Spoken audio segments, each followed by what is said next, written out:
Welcome to the show where after the collision, we sift through the wreckage.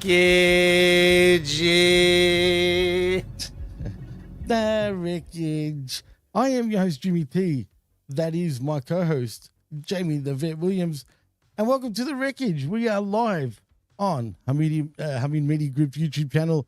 And of course, right here on channelattitude.com. After the fact, Vet, what is going on, man? And I guess half interesting week we have because in AEW Wrestling, because hey, they're actually promoting this event suddenly. They're trying. They're definitely trying. Absolutely trying. But at least they're doing it though, man. And I'm still confused though, Vet. Is this a collision? Is it its own standalone? What the hell is this show, dude? I think it's taking the place of Collision, isn't it? It's just a TV special. I don't even know anymore, man. Honestly, I don't know if it is a Collision or if it's not. Who knows? But it's Grand Slam. That's all I know. Are you even hyped Grand for Slam? It? The thing that's named after the other thing. Oh yeah, Revolution after that, right? So it's so corny. Here's another thing that I don't like. The way that this card is coming together, it's everybody making their own matches. Yeah. If this were real, we'd be thinking that AEW is going to Australia with a show with no card. Like, what if none of these wrestlers made their own matches? What was going to happen? You know, like they're all just going to show up in big battle royal or something. Like what? Oh, wow. You know, like. Don't get your hopes up because we're more than likely going to get some sort of Brisbane Battle Royale. Let's hope that's an AEW dark. You know, it's funny. I don't know if you could hear the cat. Did you hear the cat meow just now? I couldn't hear it, but maybe the people could. It threw me off. That's why. I'm like, what the hell? The cat meowed as soon as I said that. But look, man, I will say this. I do think the build this week is kind of half decent for it. I mean, I don't know how hyped up Australia really is, or should I say more particularly Brisbane. But I guess it will be a not bad card, man. But before we do get into all that, though, man, I think we should talk about the elephant in the room. And I'm talking about all the releases. Oh, it's not Gary? It's Gaza. No? A different elephant, huh? Yeah. Oh, okay. He's awesome. But maybe he knows what's going on. As a matter of fact, what is going on with all these releases, man? I mean, in particular, I'm kind of surprised with AOP and, I'm not surprised with Paul Ellering because honestly, I don't even know why they brought him in at his age at this point. But I mean, those guys, before we get into the rest, I mean, what do you make of it? What was the point of even bringing them back in the first place? Do you have like a list of the people? Yeah, I'm getting to that right now. Okay, well, as you pull that up, because we can go just through them one at a time, but the short answer to your question is, what is going on?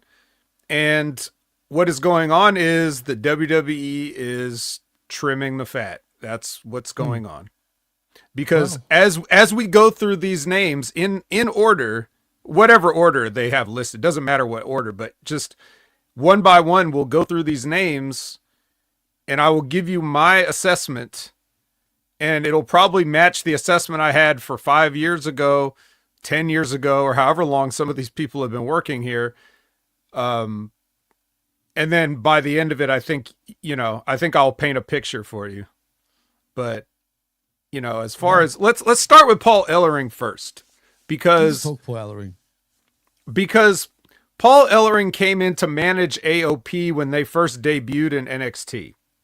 Right. And the reason that they brought Paul Ellering in was because I could see that Triple H, he sees like, okay, this is like a Road Warrior situation. We got these two monster guys. They can have a guy that can talk for them. They got this gimmick or whatever. All the promos that Paul Ellering was doing was about the gimmick. It was, referencing the gimmick of like the authors of pain will write this chapter of destruction or, all those things. Right. And it was good. But the reason that he was there in NXT is because it's Florida where he lives and he doesn't have to travel. He comes there once every 3 weeks. They do a set of tapings and then he can be home, you know? So like while he's there, he can work with them and give them advice and things like that, but he doesn't have to go on the road. And he couldn't go on the road, which is why when they first, because like you said, he's a very old man. So when they first brought him up, if you guys remember, I'm pretty sure, now correct me if I'm wrong, Zane Vicious, I'm looking at you because you always correct me if I'm wrong. Did they not turn on Paul Ellering right when they got called up? And that was the way to split with him and get him off the road because he wasn't going to do that. So they did that, but then AOP got released before and then they got brought back. Yeah, that's right. So they bring Paul Ellering back, but now he does go on the road, which is what he said he couldn't do before. So it's very weird. I just think that ultimately I didn't think it was a bad package, but apparently the two guys had not, I guess they had just not advanced satisfactorily in their, you know, whatever, getting better in the ring or whatever to any point. Or they just couldn't figure out what they wanted to do with them. There could be political reasons. I don't know. But I mean, the tag team division, as I've said, is kind of weak and they could use a strong team, Right. literally and figuratively.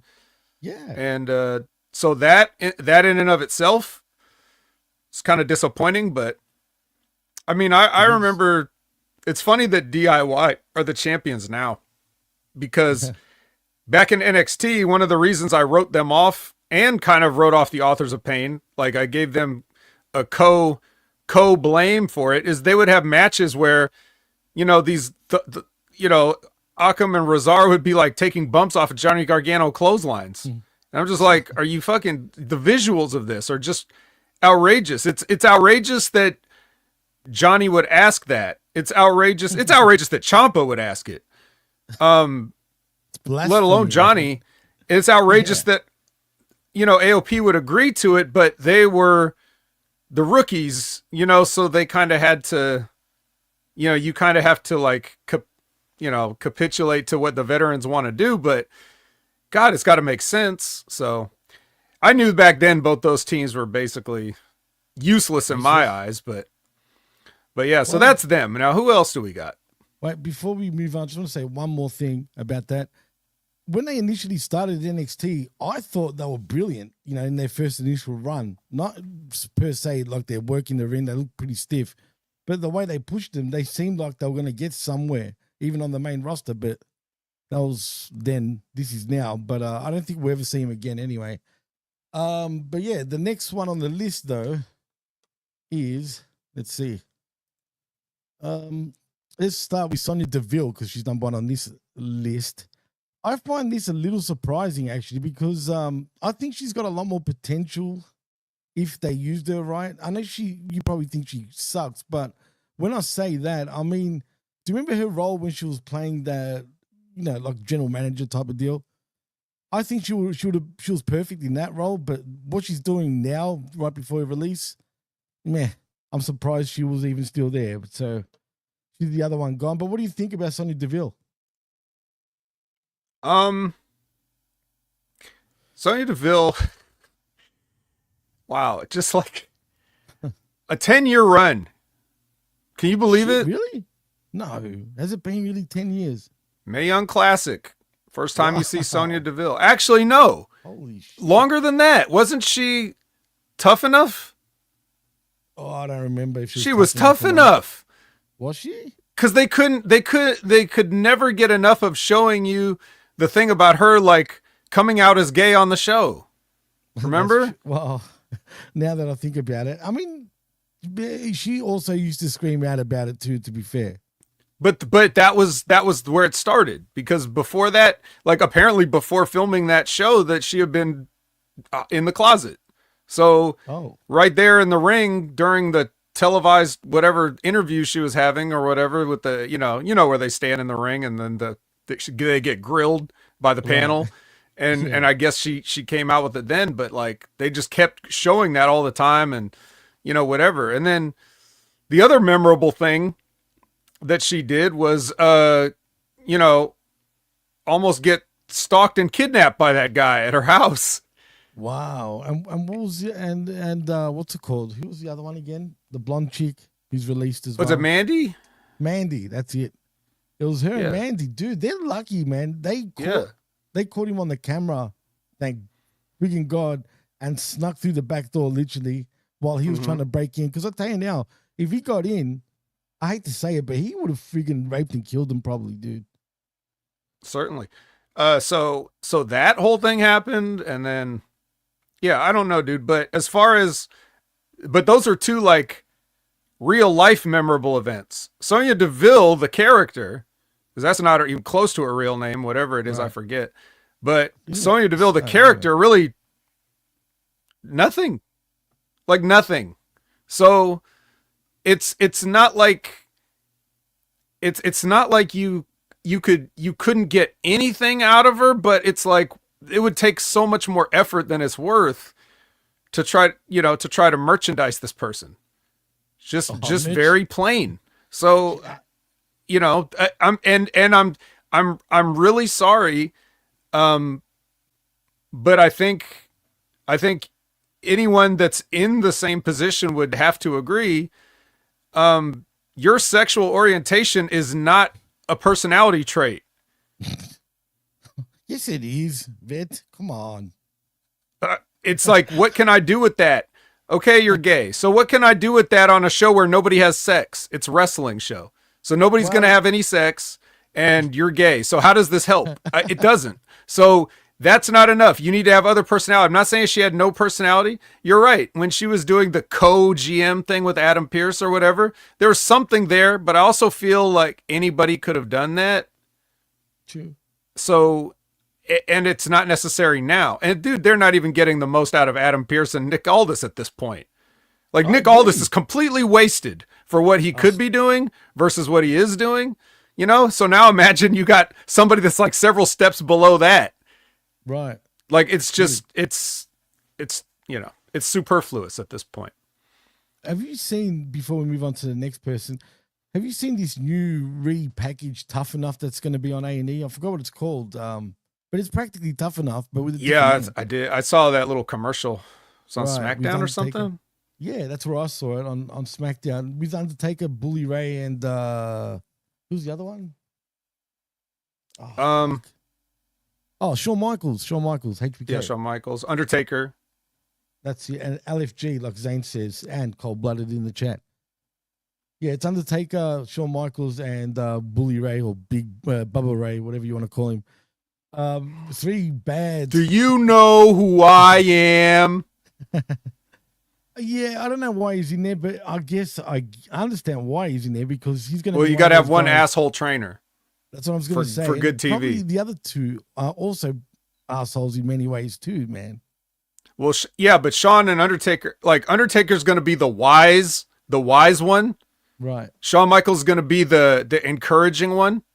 Like, HBK is going to babyface it on TV. And Bully is going to be there. Bubba's going to be there just to live up to his expectation as what fans think he is and which, he kind of is. So, like, they're all there to play their role.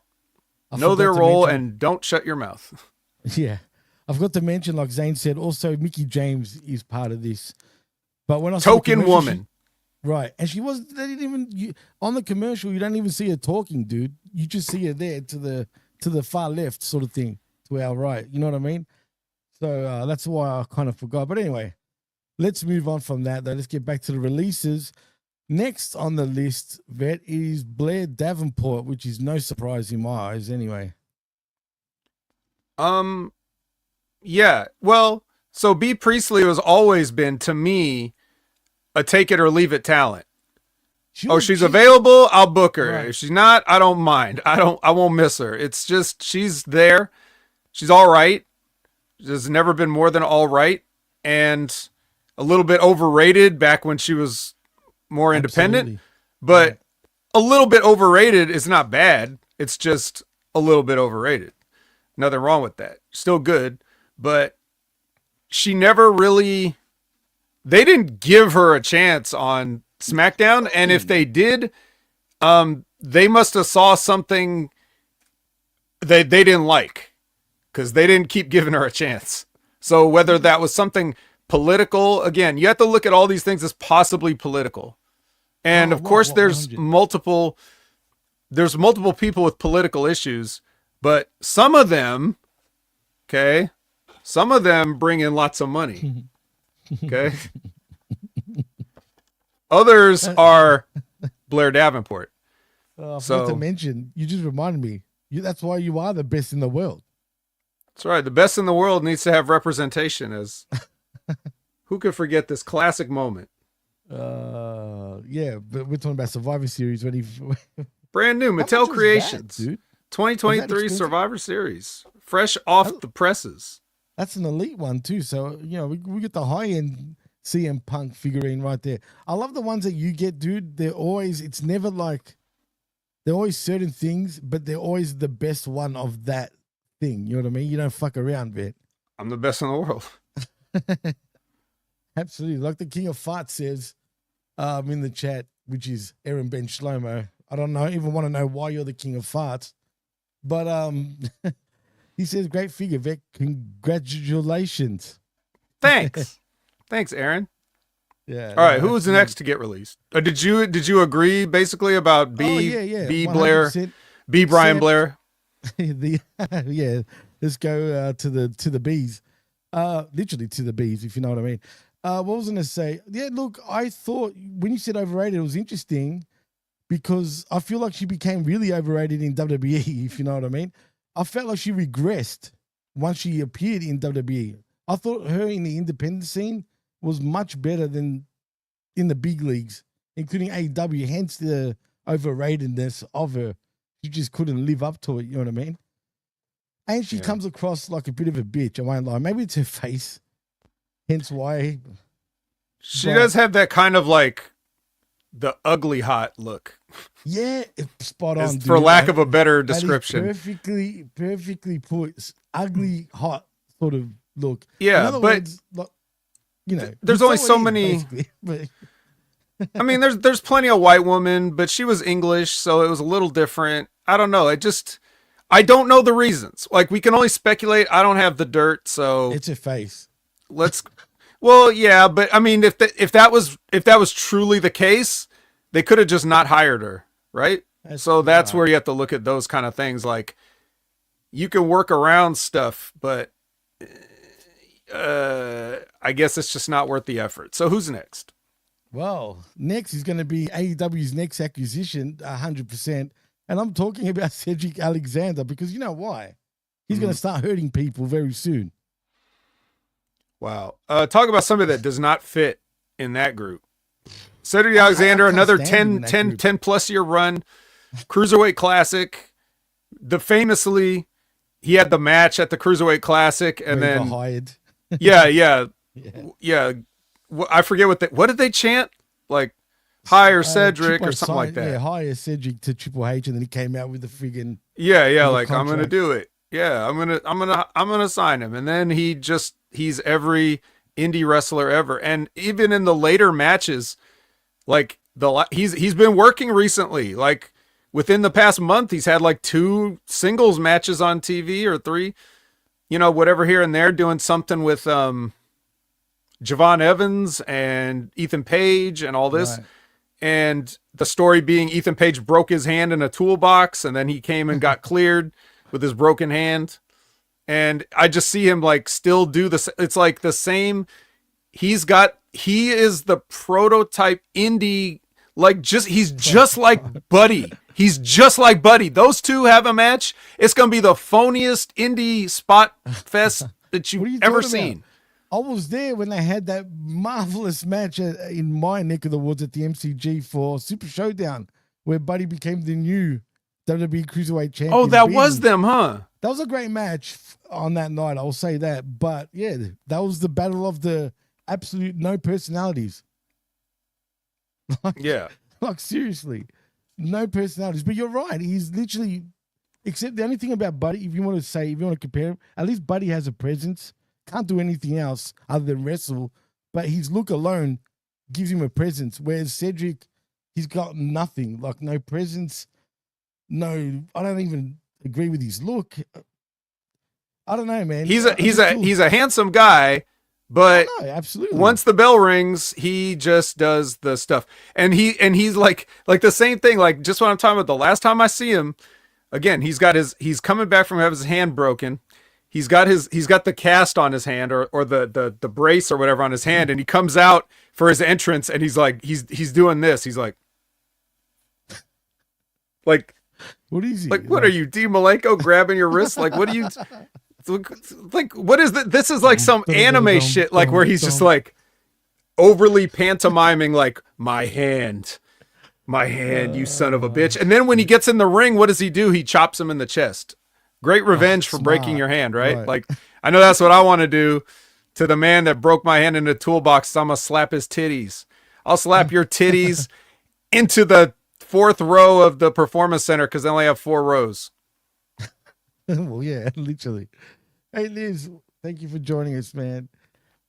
Yeah, I know it's ridiculous, man. J12 says, "Buddy, he's so bland he can't sell water to a fish."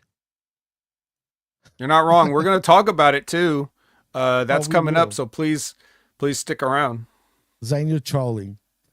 Get the fuck out of here. Well, everything he says is a troll. I know. He denies it. But right. The next thing he's going to write, because I just said that, he's going to write cap, period. That'll be his next comment. But how predictable is this guy, right? Or I'm not trolling, period. Yeah. 100%. He's going to say pause right now, maybe even for saying that. But anyway, let's go to the next person, shall we? It is Isla Dawn. You know what? I'm happy about that. I'm not going to lie. Are you? I can't stand her. Yep. I really can't. Cold-blooded. I'm sorry, cold-blooded. I just saw the comment. You want to read that? Oh my God. Or should I? Oh, that's cold right there, buddy. Apparently blew. Buddy blew all his charisma into Rhea. Oh, fucking hell. That deserves a No, don't rim shot him. That's for bad jokes. Rim shots are for bad. Watch. Yeah, there you go. Yeah. Horn. Wow, we cold. That is the comment of the year. Nothing will beat that. Oh, I'm sorry. Nothing will actually beat that. That is brilliant. But yeah, so who are we talking about again? Isla Dawn. The lovely, the lovely, the talented, the vivacious Isla Dawn. So it's funny because on Next Level Wrestling Review with Big Ray, they brought in this girl in NXT called, what was her name? I didn't watch it. The redhead. But her name on the Indies was Notorious Mimi. But she had a Sloane Jacobs. They called her Sloane Jacobs in NXT. That was her shitty name. So she's just this pale, pasty, ginger, like indie wrestler. In her defense, she's pretty young, but how old? Yeah, I was just like, so they brought her in and they had her have matches on TV. It was drizzling shits, Jimmy.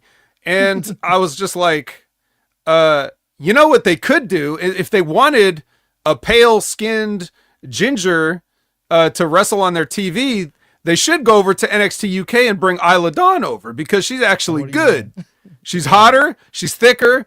She's better in the ring. She's a better promo and she's Irish. So she's got some flavor, even though Irish is still, bland, but it's something, right? So I'm pretty sure is she Scottish? She's Scottish, right?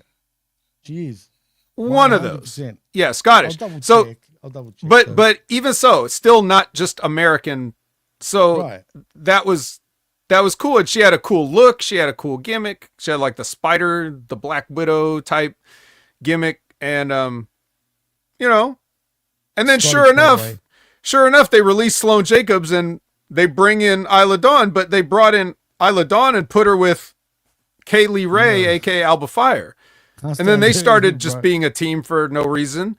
And then all of a sudden, Alba Fire switched her gimmick to be more witch-like or whatever. So now you got like 2 witches. And then it was just this whole thing. But there was something with Isla Dawn. But they kept, just like certain people, they always like give them an albatross around their neck. And Kaylee Ray is a good wrestler, but not marketable really, in my opinion, as much as some of the other women. Isla Dawn's probably more marketable.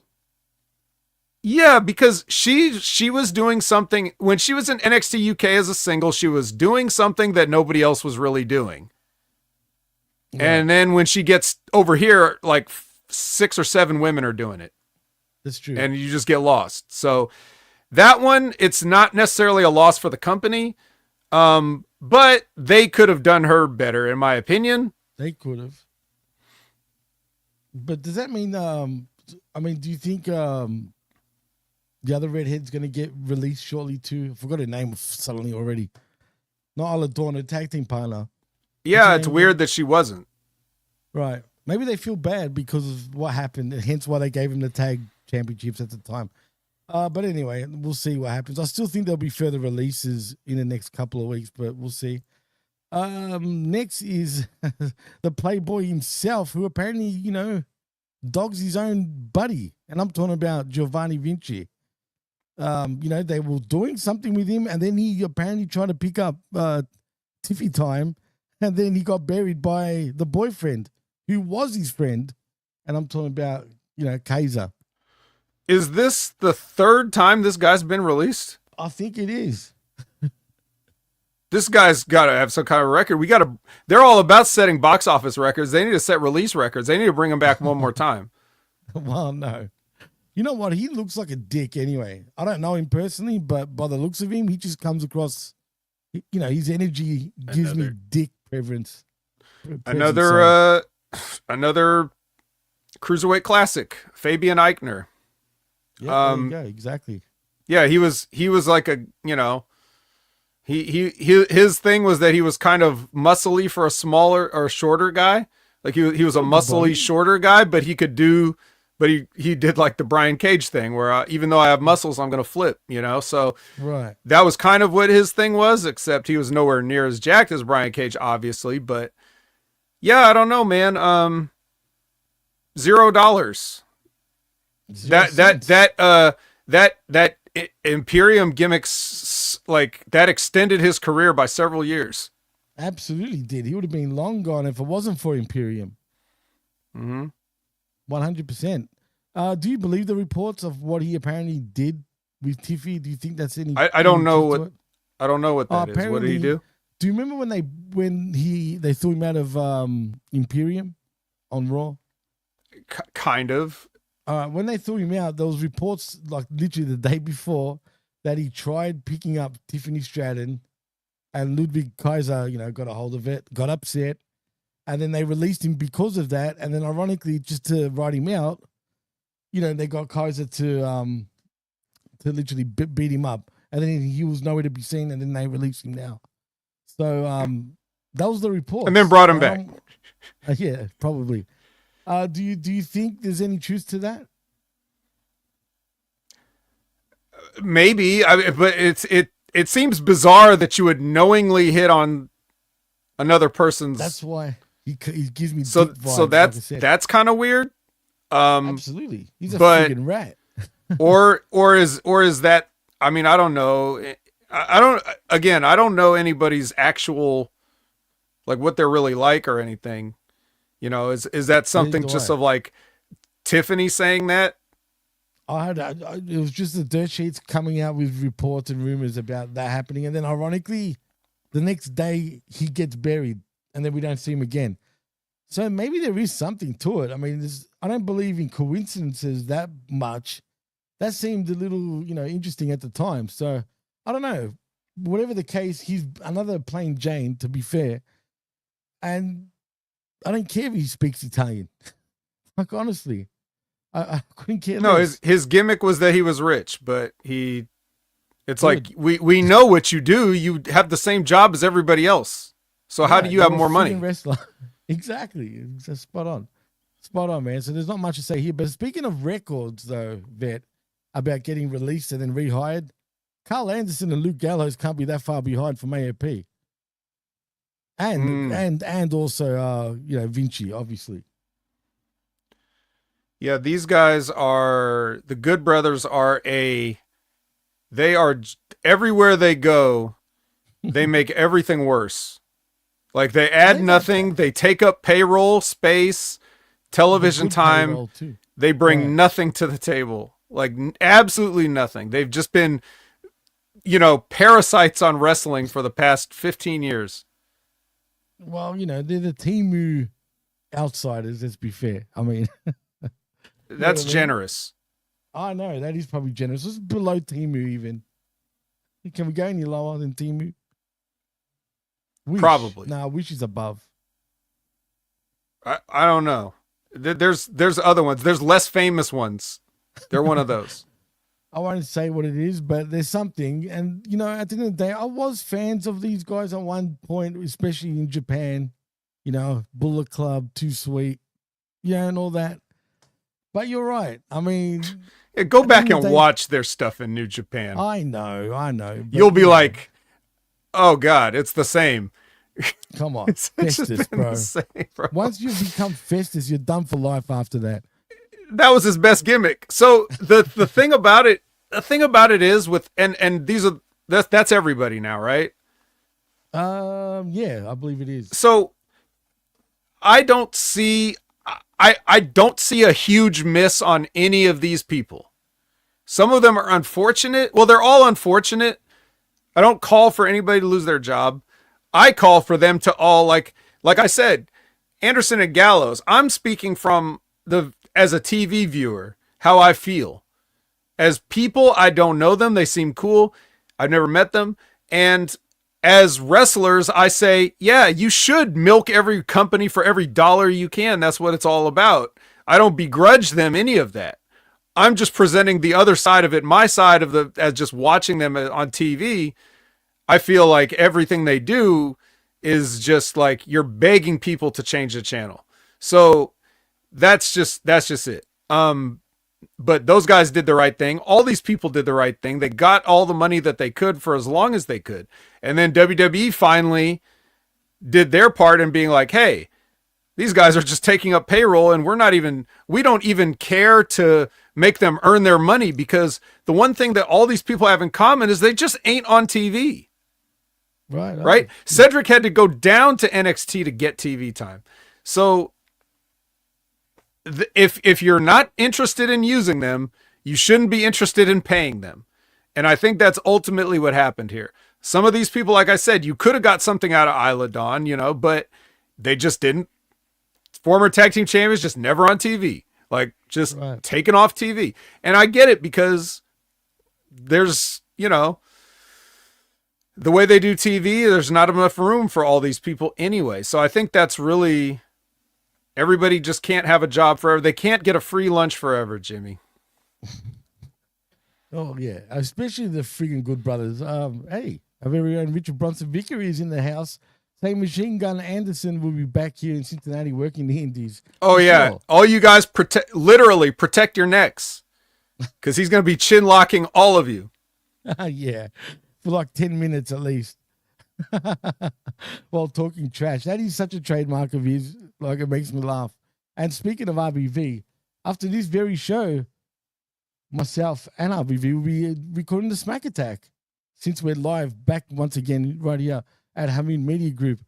And I just want to say shout outs to the Hammer, Charles Orford, for being in the house. Thank you for joining us, man. The Hammer. It's Hammer time. He's my favorite Hammer. He's better than MC Hammer. He's better than Sledgehammer. Hey. He's better than Triple H's weapon of choice. He's better than who else? Is any other hammers? He's better than Mike Hammer, the fictional detective from the classic pulp novels. He's better than Justin Hammer from Marvel, Tony Stark's rival. Who Who else is some hammers that Charles is better than? Well, he's better than a lot of them. He's just the best hammer. Plain and Mhm. simple. Speaking of similar things, we got a boulder that we need to talk about. Oh, actually. yeah. I just heard about this. Yes. Speaking of I iron can't wait dickhead- to say what I've got to say about Oh, this. please. I'm looking forward to this because good riddance anyway. But it seems that the Iron Savages Savages is a part of my English. Boulder got fired from AEW following battery arrest this past January. So let's see what happens here. So according to Mike Johnson of PW Insider, has reported that his real name, Thomas Wansaw, Wansaw, was arrested on January 13th following an assault on a woman in Winter Garden, Florida. Boulder was arrested on charges of battery by strangulation based on police records. And in the police report, deputies arrived at Wansaw's place of residence after being called by the alleged victim, who was identified apparently as his fiance. Deputy Javier Rincon wrote in the police report that the victim informed him that she was physically battered by her own fiance. Rincon also wrote that Wansaw had admitted to assaulting the victim, but then Johnson retracted the victim's name from his publishing of the police report to protect her identity, even though he already friggin' reported her name first. Right, what a dick. But anyway, There's probably crumbs all over his keyboard too, because he was probably eating Yeah, while he was doing it. But also, yeah. See, he does a little statement. I'm not even going to read that. So, there's a whole thing of a police report.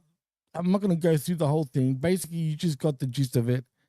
He apparently battered his fiance, and you're a friggin' piece of shit. Straight up. Not only can you go to jail, hopefully, you probably won't, but they can suck on his tits in friggin' jail all day, every day. We're Time for him. Yeah, yeah, we're definitely look. If he goes to prison or serves any time for this, we're gonna see if that ass eating gimmick is a shoot. Oh, don't you worry. It's a fucking shoot. You'll be more than happy to do that because he ain't getting nothing after that. I mean, seriously, what a friggin' piece of shit. And then, like I said, good riddance.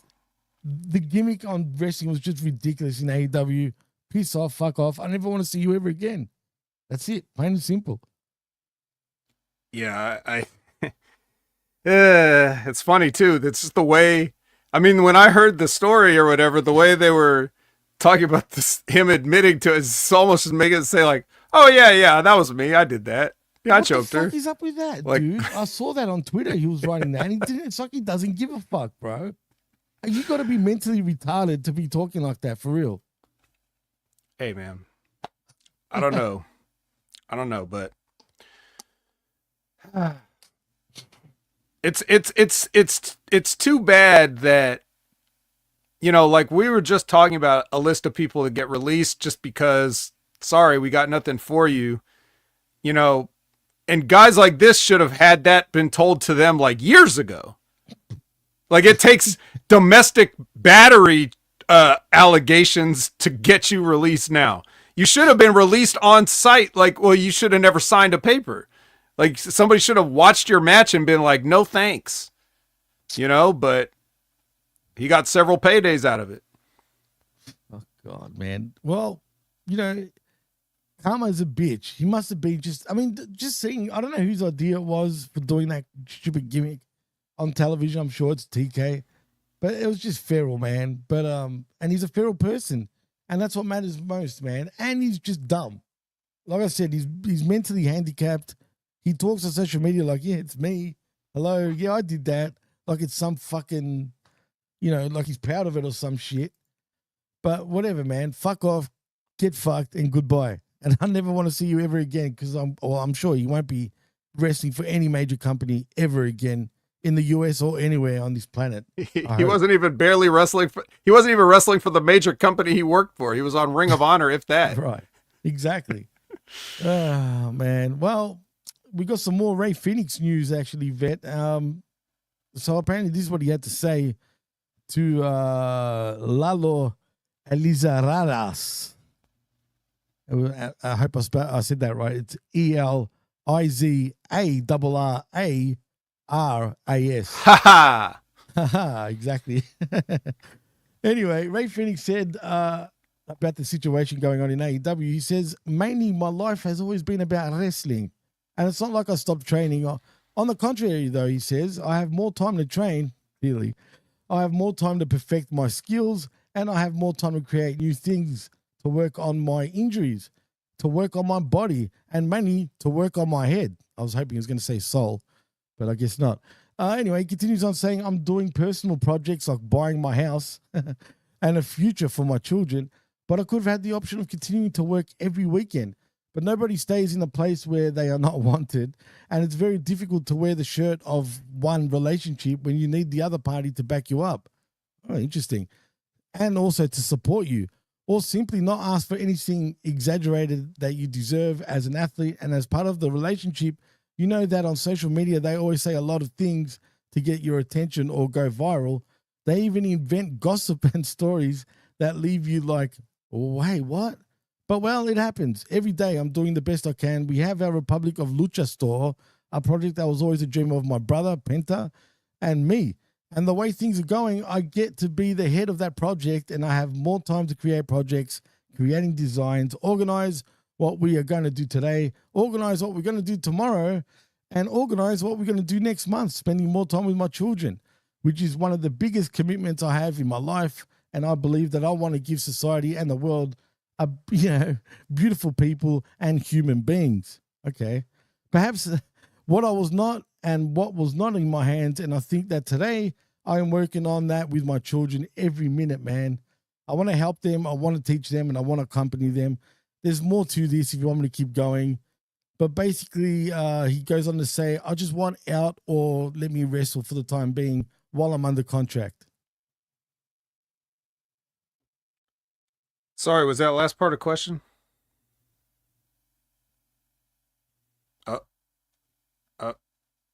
A deep freeze on Jimmy. Sorry about that. I disappeared there. Is he saying that WB need to back him up a little bit more? That's a question, by the way. I mean, no, I think, well, the part about backing up, I thought he was saying like that's the reason the reason he hasn't been working lately is because he didn't want to do it without his brother, I think. That's how I took it. But he also said later on in the interview, which I didn't read, but I just saw, that if he's going to be on the sidelines like this, or if he's not going to get released out of his contract, at least let him wrestle for the time being. Otherwise, clarify the whole situation, and let's part ways. So either let him wrestle for now, or fucking release him, basically. I mean, we've heard these stories over the years, and more recently, we hear these things in AEW. It just seems very, even like all these, again, we just got through talking about all these people that just got released that weren't getting used. And I just don't, I can't, I'm going to make it, to sort of relate it to personally, when I was growing up, it's not like my parents were rich, but I never really, I guess I could have been considered like fortunate. Okay.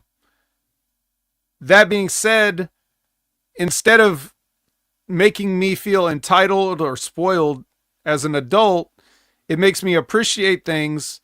And I'm the type of person that, like, when I have something to eat, I always clean my plate. Like, I try not to let things go to waste. Like, I try to get the most out of everything I have. Like, I don't just upgrade technology just because it's new. It has to stop working before I want to replace it. Like these type of things, I see the value in everything, and I don't want to be wasteful. So if I was running a company and I saw somebody, if I hired somebody and it didn't work out, I'm not going to pay them to stay there and do nothing. If I don't want them and they don't want to be there, why would I give them a single dime extra? I will be like, I will happily, yep, here you go. Here's your release. Here's a little severance. No 90-day compete, no compete. Just go do what you want to do. I wish you the best. I'm sorry it didn't work out. Maybe later down the road we'll meet again. I want everybody to, I think everybody's sort of, it seems like a obvious, basic thing. I know. And yet, here we are talking about it. We're talking about WWE releasing people after sucking down how many millions of dollars in payroll. And then we're talking about fucking Ray Phoenix got his contract extended because he got injured doing something stupid for your stupid company that nobody even really remembers what it was that got you hurt in the first place. And now you're being paid to sit at home when, if I was Tony, I'd be like, if I'm extending your contract, you're going to work on every Dynamite, Collision, and Ring of Honor taping. I'm going to make you earn less than minimum wage. Like, if you got heat with me, I'm going to put you to work. Well, I will grind you into dust, but I'll pay you. Absolutely. But this is why, I've been going to wrestling shows for over 30 years. Yeah. I've been producing them on this network for nearly 4 years. Never in all that time have I ever felt, until last Sunday, that my security, my safety, my life was in danger at a wrestling show. That's the problem. I mean, but what was Vince McMahon's excuse? How many people throughout the 2010s just sat around and got paid to do nothing? Dolph Ziggler, whoever, just so much money just down the drain. Backside, dude. Just completely down the drain. So much money. I He don't was get getting paid a lot. I don't get wrestling promoters wasting money. I don't get anybody in the world wasting money. But since we're talking about wrestling on a wrestling podcast, that's what I'm talking about. So man. There's no other comments I can make because I don't know the situation. I don't know Phoenix. I don't know Tony. I don't know all the stuff that happened. I don't know what goes through their minds, if anything at all. So I can't pick a side other than if I'm just looking at it from 30,000 feet, I say, you don't want him, cut him. That's it. Because otherwise I know you can afford to waste the money, but as another rich man once said, $10 is $10. That's why they're rich. Yeah. You know what I mean? They're not rich for blowing their cash. You know what I mean? Actually, I dare say if he was a self-made billionaire, he wouldn't be the way he is right now. But it is what it is. And I just want to, welcome a new listener because I haven't seen him around. I don't know if you have, but Eric De La Cruz saying good morning, guys. Hello, good morning. Eric. Yeah, thank you for joining us. You will not be disappointed. I guarantee you that. And also, Fresh Studio.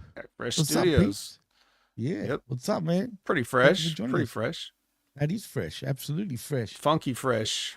It's act fresh. Anyway, let's you know what? That was the last real major news article for the week or for the night or day. Everything else just seems I'll say one more thing, and it's not much to really say, but we've heard this all 2024 and it's starting again in 2025. But apparently Kevin Owens has reportedly signed a new contract with WWE. Yeah. How many times have we heard that over the last year? I don't know. It's weird to think about how often we hear about people's contracts and yet there's never anything actually reported. Like no one ever, like people say, oh, they signed a multi-year deal. So it means more than one. It could be 2, it could be 10. Exactly. Undisclosed amounts of money. Like no one knows when they signed it. And frankly, it's nobody's business.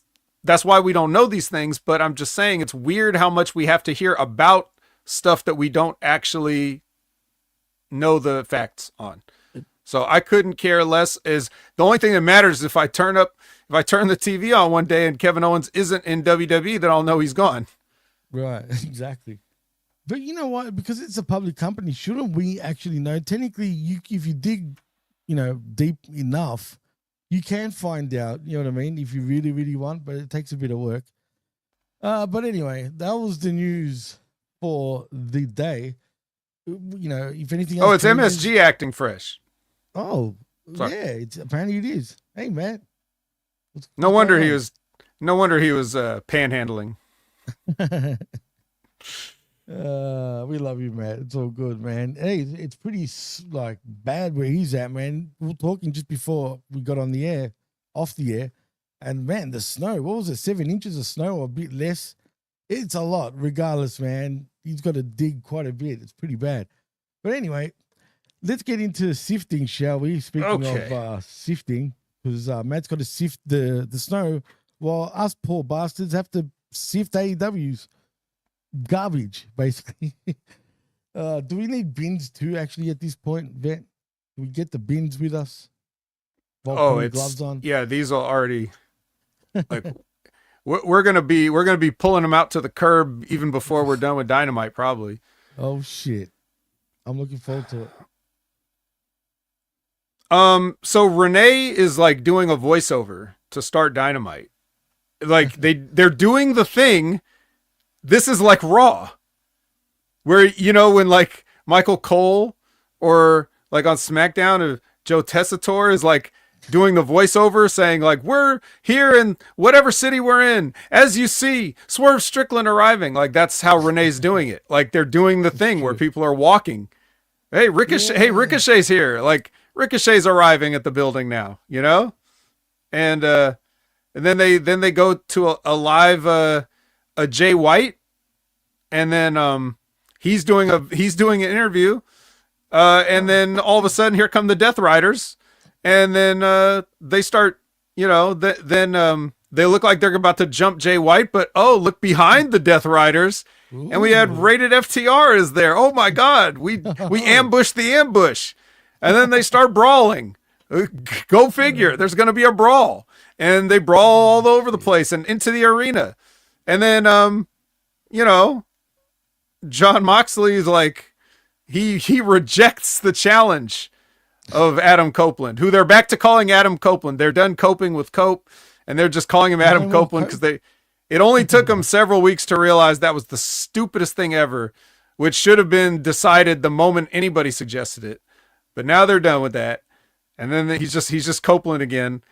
And but Jon Moxley's like, no, you can't have a title shot. And then Jay White gets on the mic and says, how about we have a Brisbane brawl? You know, is he like Australian now? Is that what's happening? I don't know. I guess it's just, I don't know, Jimmy, you're not in Brisbane. Do they fight a certain way there? Is there like a certain type of fight? It's actually kind of violent in Brisbane, dude. A lot of shit goes down over there because I guess when you got the sun and alcohol and a whole bunch of islanders up there who love to fight, a lot of shit sort of goes down. Even the snakes are more aggressive up there. So yeah, it's kind of aggressive. It gets pretty wild because all the tourists go there too, obviously. So my main takeaway from this whole open is that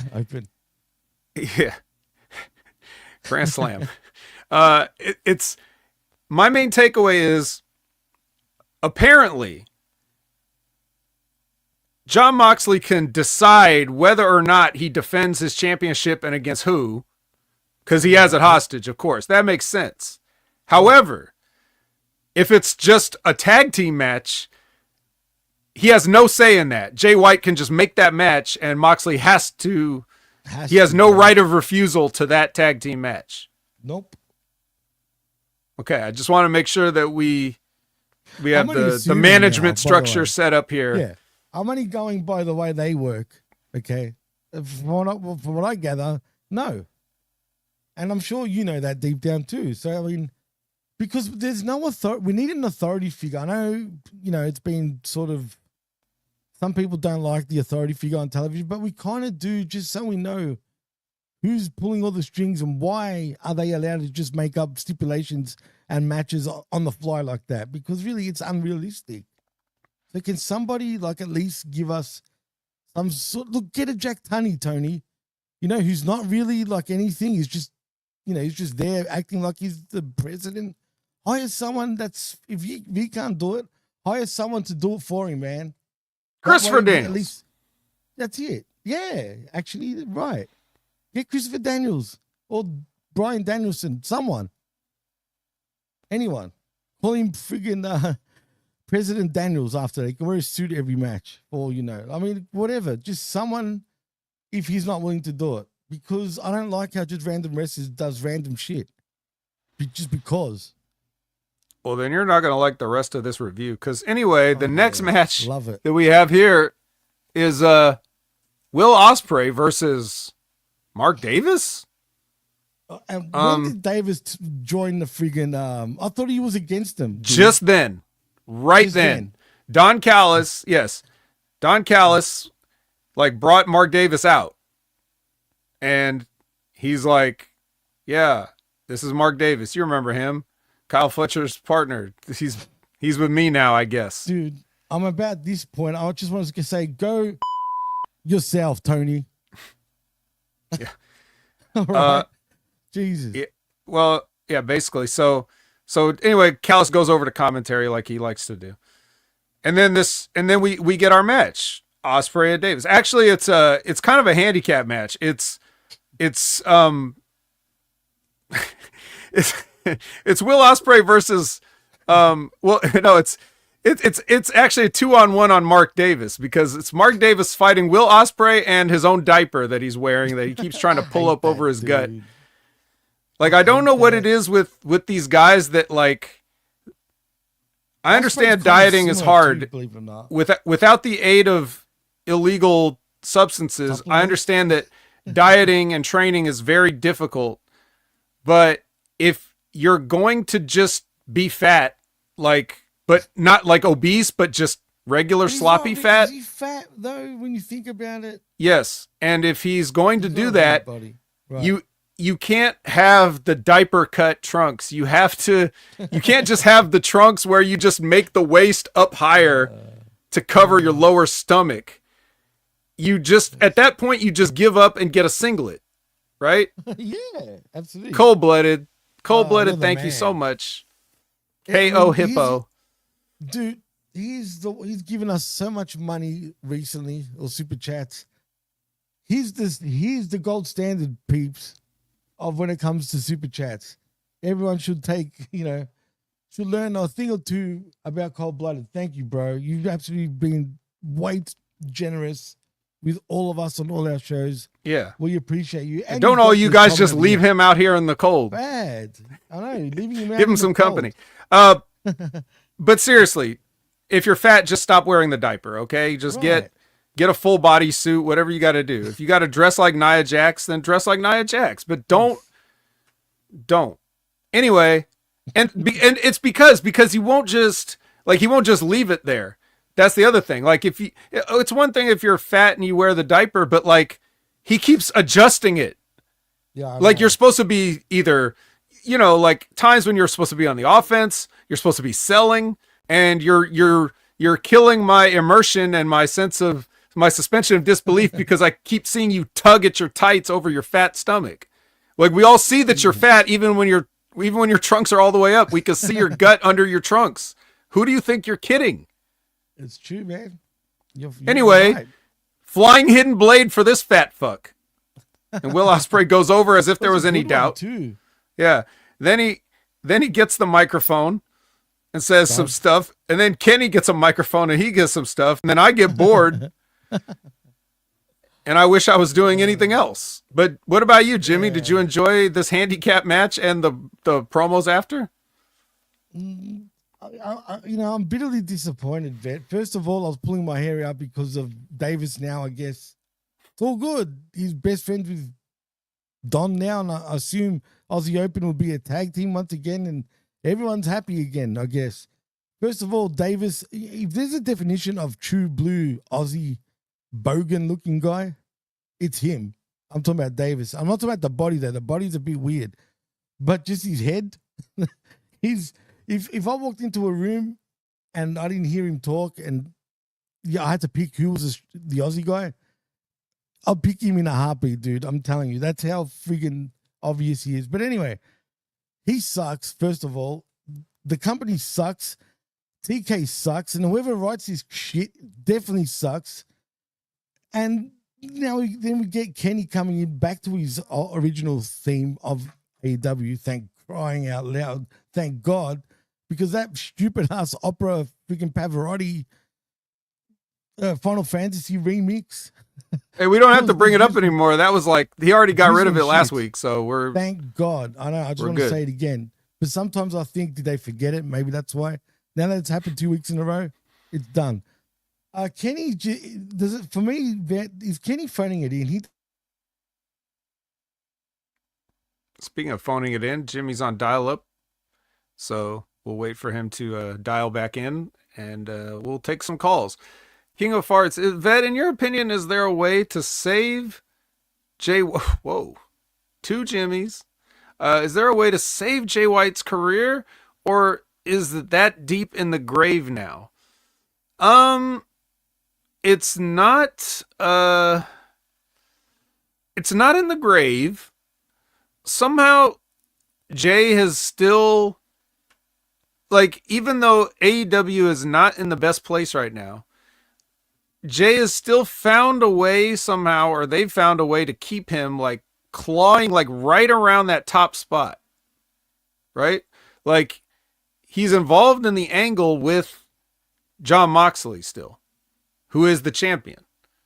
And if you really notice, Jay White has never been involved in less than the main event spots. So he is either because of him, because of the booking, or a combination of both. It's very, very hard to diminish Jay White. He's just lurking. He's like lurking, waiting for the time. But if you notice, he's always around the main event players. So even when he's doing something with Christian has that like, he has the, the Money in the Bank contract for the world championship. So like even that's still like main event status. So that's what I would say to that. Guys like Jay, guys like Okada, the true greats, they find a way to keep a lot of stuff from sticking to them because they find a way around. They use their knowledge to come out smelling like a rose, even in situations where everybody else would just get buried. So that's the difference between a good worker and indie trash. Should main event guys be seen weekly? Yes. And he is. So what's your point? Australia took Jimmy away. Damn. All right, Matt. Well, I'll do my best. We get a package for Swerve and Ricochet. So if you haven't been following the Scissor Chronicles, then we get the Hurt Syndicate. And West Side Gun is in the audience. Does he do their theme song? I think I heard somebody say something about that.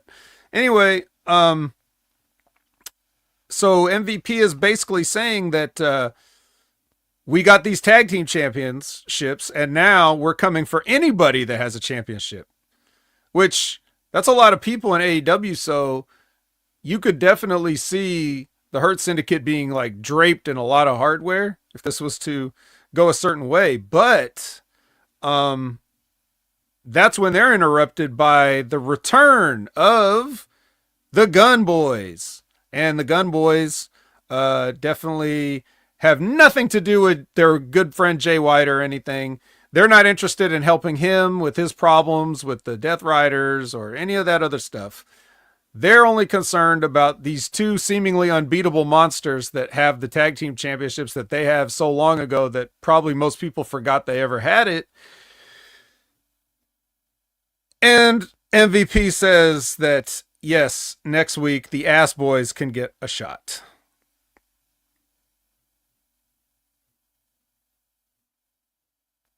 Oh yeah, that's right. I don't have to pause for a response. It's just me. Well, what do you guys think? All right. So, Sonic says my main gripe with AEW, no plot, not a fan of matches for the sake of matches. Oh, they do have a plot. It's just that it's no good. So, I guess that's just as good as no plot. Yeah, where's Juice? Juice Robinson is injured. Yes, he got injured in the first match of the Continental Classic, and it was replaced with Commander. So that's where it is. Renee is with Harley and Mercedes, and then the real Mercedes comes in, and again, Harley's appealing with this puppet to get a championship opportunity in the Grand Slam in Australia. It's her home city and her home country, her home continent. And Mercedes says that losers don't ride the money train. So even though she won her first match ever, still a loser. No disagreements there. Labrat says, keep the Monet puppet and fire the real Monet. Interesting. All right. Renee is with Hangman, and he has no regret about what he did to Christopher Daniels. And then Max Caster, let me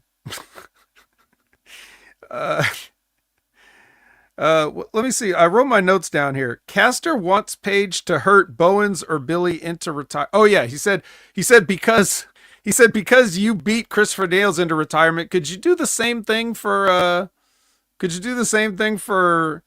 Anthony Bowens or Billy Gunn, please? And then so Max Caster decides to back out of camera, and then Paige follows him. And then we get this is a tag team match, and Jimmy's back. I got the blue screen of death, dude, for some reason. Oh, no. I switched computers. Yeah, just randomly. That was weird, man. Well, Got no time to, and it just keeps resetting on me for no reason. So I jumped back onto my laptop. But anyway, sorry about that. Technology's hard.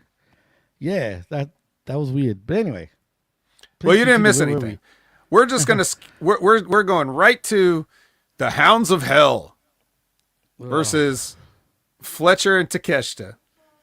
And oh boy. Hey, how do you get over a repackaging, a re-debuting? How do you get these guys over? Obviously, you have them do a job, right? Dude, not just a job, but did they not dominate the whole match? Pretty much.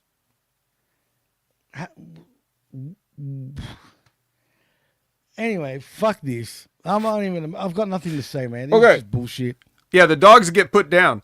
And, now that you notice, you remember when they made their debut, as the Hounds of Hell, right? Hounds of job. Now we know that was just a strong win so that they could come in and lose this match, right? Yeah, that's sad, dude. I'm not gonna lie, it's sad. It's stupid. Is it? It's bad. Look, they all suck. Fuck them all. I just laughed at it. No, but really, man, Buddy and King look like two badasses, dude. Compared to Takeshita and fucking Fletcher. Let's be fair. You know what I mean? But fuck this. And Fletcher looked like a friggin' marktard getting in the ring with Buddy. I'm not going to lie. Did you see how excited he looked? It was very Australian orientated, I felt, Dynamite. There was most of the matches, actually, bar one, I think, were pretty much featured an Australian in the match. I don't know if you noticed that. It was just weird. I felt that was kind of weird. But yeah, fuck them all. They all suck. Yeah, well, more on them later. So Joe and Hook leave a message for Christian. And that message, of course, is beating the shit out of Kip and Nick. And then you see Christian peeking in from the other room like, man, I'm glad I'm not getting any of that. Is this comedy? Yes, they think it's very funny. It was meant to be satire? Okay. It wasn't funny. Well, let's see if this was funny. So MJF is in the ring now. Oh, He comes out for his in-ring. And then Max Caster's still running away from Hangman Page from earlier. So he decides to run. Funny. He runs up to the other Max. Because remember, they used to want to be best friends. It's his sunshine, bro. It's the Sunshine. So the Maxes reunite there. And it's like a draw like he's drawing Paige over to, hey, here's Maxwell Jacob Friedman. Forget about me. Like, Yeah. you know, like, so he's doing that. And then that doesn't really work. And then Dustin Rhodes comes out. Remember him? Why? And why does he look? I'll very tell you red? why. Because he wants to yell at Maxwell Jacob Friedman. Oh, okay. So everyone wants. So let me get this straight, Vet. So all the vets, literally in AEW, want a piece of MJF now because suddenly he's a young, piece of shit or something. Like they all want to spank him. Like, what's going on here, dude? I actually wonder if at this point MJF is thinking like, I'm pretty much fucked. So I might as well at least work with people who are more experienced so I don't have to carry. Like, is that a request? He's like, everybody in this company is so stupid. Can I just work with Jeff Jarrett and Dustin Rhodes, please? I'm tired. But let's be real. Are they any smarter? No, but they're smart in the sense of like, I don't know. Like, it's just, you're picking the lesser of two evils, I guess. I mean, I guess. But look, we know MJF. We know the character is one thing. We know that the guy himself is a student. We know he respects wrestling. He respects history. He respects the veterans. We should know that. If you don't know that, I'm telling you now, he does. So he probably is just like, well, if I have the choice between working with, these other guys that are probably going to hurt me because they want to do stupid shit, or can I at least like get some, like it is a bucket list. Like I get to work with the great Jeff Jarrett. I get to work with the great Dustin Rhodes. Like, is it just something easy and fun for him to do? Like, is this him trying to learn stuff? Like, is it him just trying to like, cause none of these, he's the one that's teaching everybody else. Yeah, that's what I'm saying. He's not even 30. So how is he supposed to get any better?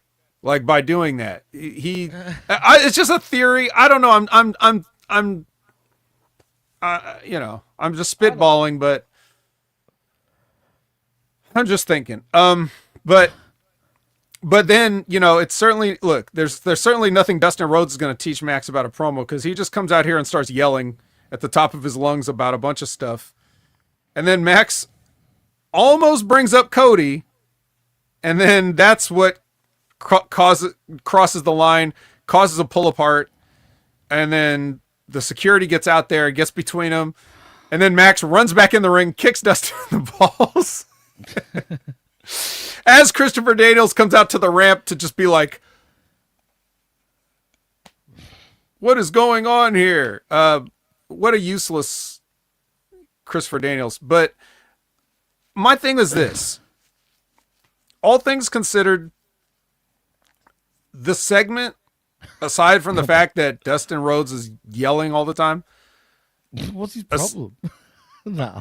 He's getting mad about something. He's hot. But the way they did it, where it's like, okay, we got a promo, we got a face off, and then MJF crosses the line, and then things get heated, and we get security out there to pull it apart, right? Okay, that's all fine. A la carte, it's fine, right? Are you sure about that? I'll explain it. If you just saw this as a clip, and let's say you didn't watch wrestling. Let's say you didn't watch wrestling for 20 years, and someone showed you this clip. You'd probably be like, even if you didn't know who these guys were, or you knew Goldust or whatever, and you didn't know the kid, you could watch this and be like, huh, okay, like, I'm not going to watch this show, but that was all right. You're not going to think anything bad about it. Right. Where we start thinking bad about it is that literally every angle on this show is people beating the shit out of each other for an ungodly length of time and nobody coming out to help. Now, Dustin Rhodes gets just a little bee in his bonnet and this ring floods with security. So forget the Death Riders trying to asphyxiate people. Don't say something about Cody Rhodes or we're going to have to fill the ring with security. It's not equal. It's not equal. There's no consistency.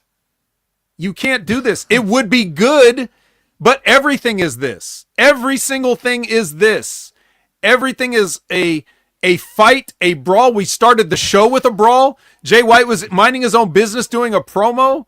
And then all of a sudden the Death Riders come in and then it turns into the fucking Tupelo concession stand brawl to start the show. And then here we are with this. Now, it's like, your little brother. Oh, nope. Security. Don't say little brother. Security. What? What? Oh man, I can't top just that. That's how I feel. And everything is like this. It's selective booking, no consistency. WWE does the same thing. Everything's a fucking a brawl, a pull apart, a something, and then regular match. Like, okay. So you're, again, the worst thing you could do, use a fight to sell a wrestling match. Wow. That was what do we say about common sense again, Bit? I have all of it. I took everybody else's common sense and put it in my pocket, and I'm not sharing. I'm selfish. Well, you must be greedy, yeah, clearly, because those the smarts from your head hasn't projected to AEW, well, even by the vets. Yeah, well, then be sure for all of you guys to just go on social media and tag every single AEW roster member with all of our posts. Maybe one of them will see it. Actually, you know what, man? Maybe we should do a new segment with this show where, the biggest goof, the one idiot of the whole wreckage between all of the AEW shows, and we point him out and throw him right under the bus. But the problem is with this company, you got multiple. And I mean, there's a lot to pick from. I'm telling you, man, if it wasn't for us doing this show, I will not be looking at AEW whatsoever. Even though the only one I seem to half care about right now, and it's getting bad, is with Jay White. You know what I mean? I don't even care about Kenny anymore, dude, at this point. Everyone is degrading in this company. No, it's not that I don't like him. And also, there's a lot of Australians, like you said, and we all know how you feel about them. There's way too many. Although Harley is my star this week when it comes to the Aussies. I'm just saying. So, anyway, but all that being said, to recap, in a vacuum, a la carte, Dustin and MJF. I liked it. Right. I liked it better than Jeff and MJF because Jeff is still just, like I said before, I'm Jeff Jarrett. I'm still talking the same way I've been talking since I was a rhinestone light up horse cowboy. Ain't I great? Like no matter what I say, everything is exactly like this. At least Dustin has some fire, even though he was completely yelling at the top of his lungs like the 80s. But dude, it's fine. I'll take it. I'm not talking about the paint, but if you looked at him, it's like he went on vacation somewhere, maybe in Florida. Well, it is AEW. Went to the beach and burned his freaking self, dude. Yeah, well, it's fine. At least he's not jaundiced like Adam Cole. He's got a nice red tan. I just wanted to say, MJF, is he phoning it in at this point too? A little bit. I think, and I think that's the right move because if you don't have something good, if you don't have good creative, you shouldn't waste any of your good stuff on it. Wait till you got something juicy and then take a bite, And I think you're 100% correct on the situation. That's got to be happening. What you said about MJF and why he's working with these guys, he's probably thinking, fuck this. I don't want to work with any of these idiots. I'm not learning anything. If anything, I'm probably getting bad traits off them. Right. And what's he gonna like? What are they They're funneling MJF towards Hangman Page. Which is even more so. What dumb. What does MJF want to do with that? Does he want to drink his blood too? I don't think so. Yeah, of course he does. He probably burn his house down too, or houses. He's like, hey, Swerve, how did that blood taste? Was it good? He'd be like, oh, it was great. It's brilliant.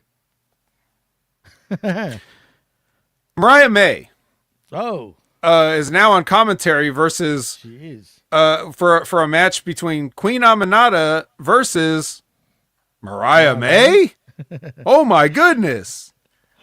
We got two Mercedeses. We got two Mariahs going back like babies and pacifiers. Old dirty dog, no liar. Come on, Tony pulled this one off pretty funny. I must admit, the way she was sucking on her finger too. that That's made her me move. laugh.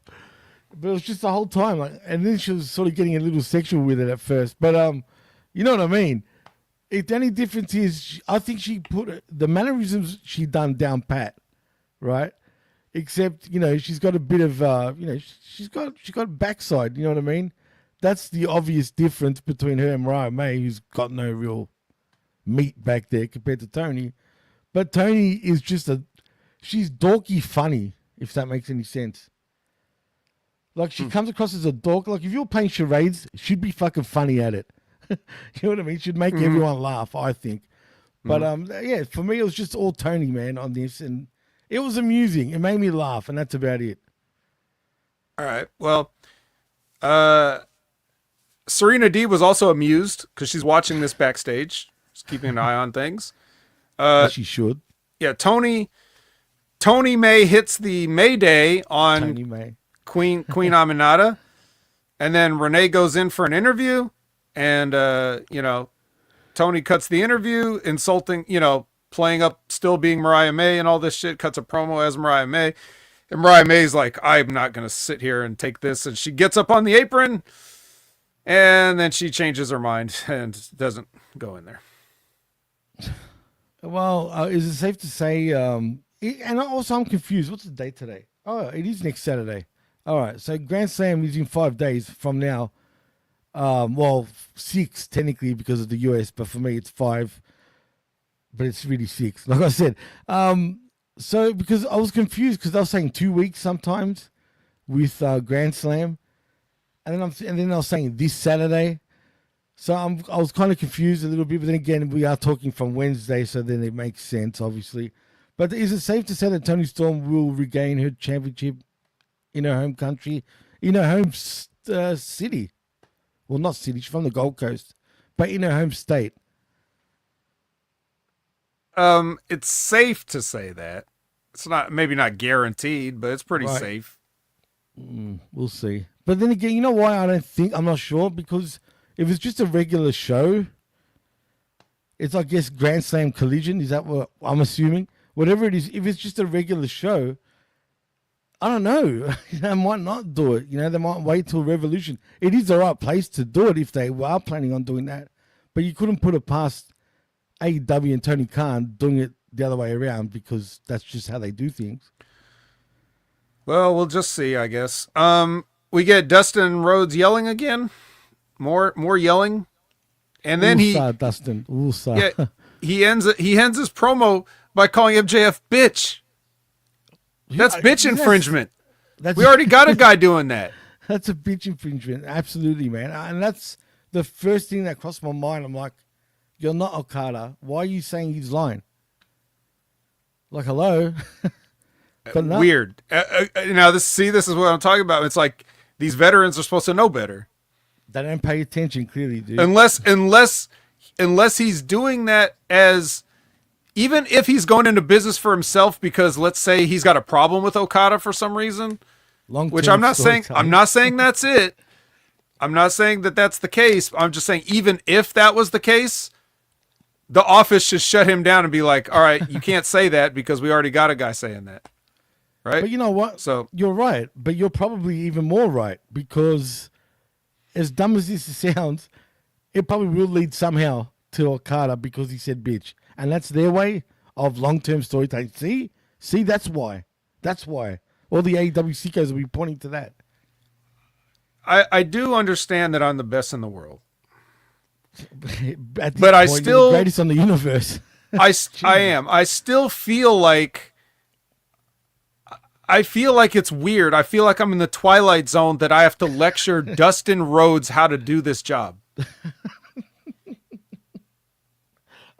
Well, I'm sorry, Dustin, if you ever listen to this, I know you think you're smart, but clearly, again, the vets are either don't give a shit and they just care about their money and that's it. That's all they care about.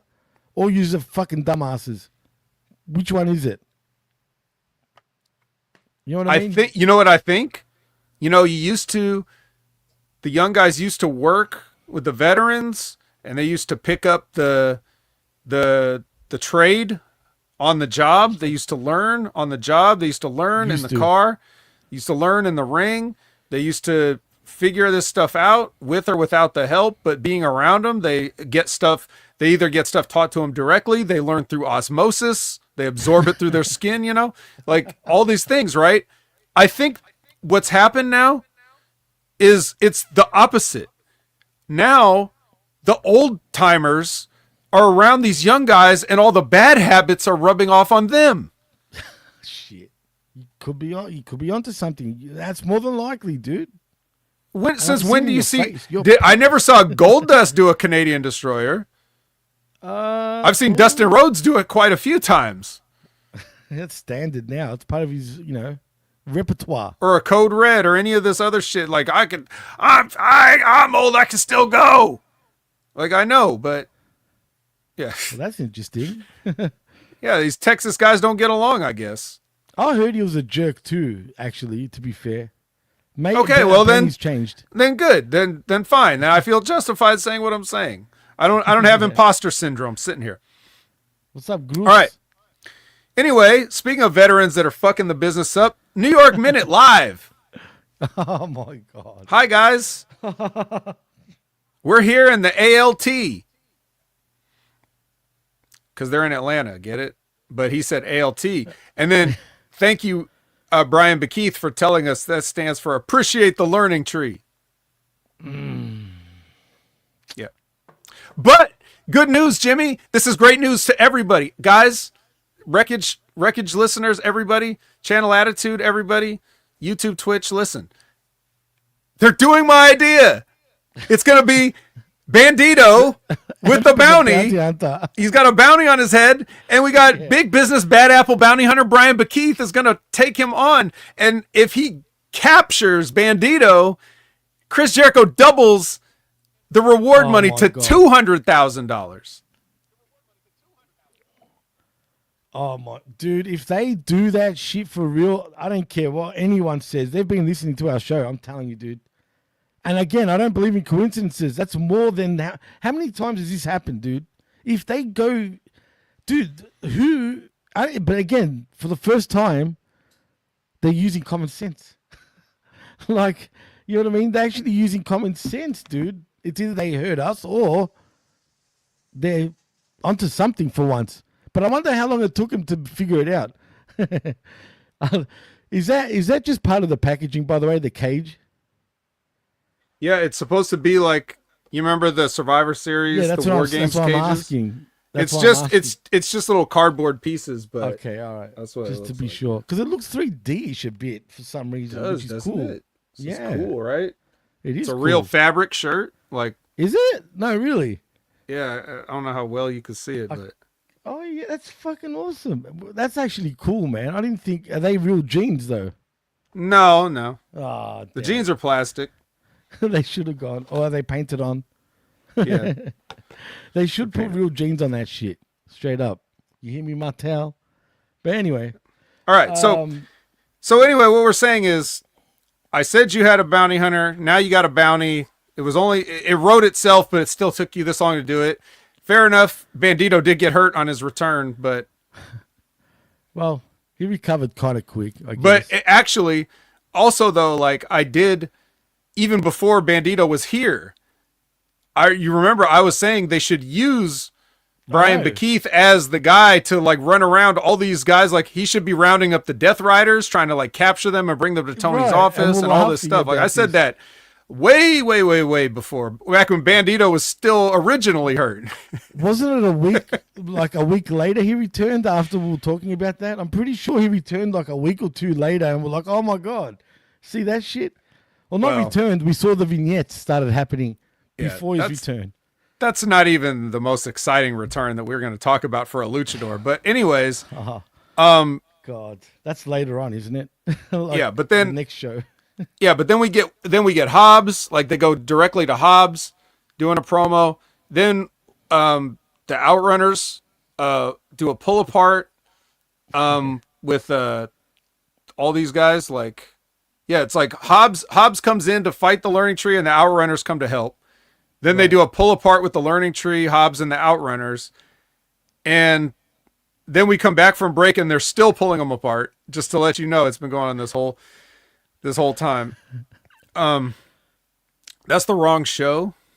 Yeah, it's the wrong show, Ray. Thank you for tuning in. No, look, he clarified it. You know who he's talking about. Yeah, it was an illusion, Ray. It was an illusion. Yeah. Well, I won't say it, but it's still the wrong show because we're on Dynamite. No, we haven't talked about it. But anyway, so anyway, we come back from break and they're still pulling these guys apart, and these guys are like extra glistening now. Like the Outrunners and Hobbs are just like blinding the camera with a just shiny as fuck, right? I mean, the extra. So here we have the Outrunners. They have a gimmick that people are responding to, and what do? We just make them regular wrestlers coming in to fight guys. But that's fine. Let's just see where it goes.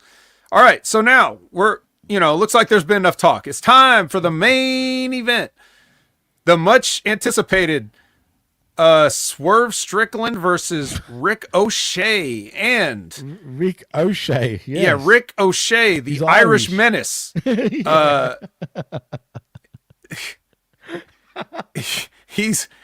He jumped Swerve in the entrance.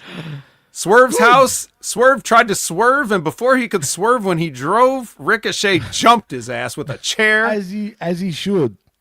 And from there, like, we know this has been heated. We've seen golden scissors. We've seen, chains. We've seen stuff. And then from there, they take this hot start, and then it turns into an extremely normal wrestling match after that. You remember what Cody and Kevin did at the Royal Rumble? Yeah. It's the opposite of that. It's the total opposite. We're doing tackles, drop downs. We're doing pins. We're doing flips. Like, it is normal, bro. These guys are normal. They are normaling it up in there. They're normal people, man. Damn people right. do normal things, bro. Come on. Fuck me. I mean, I don't think this is over. Obviously it's not. I'm assuming they're saving themselves. Right, but I'm assuming they're saving themselves for the Revolution or something, which will be actually a normal match. Nothing. Extra normal. That should be you will get disqualified on the first closed fist.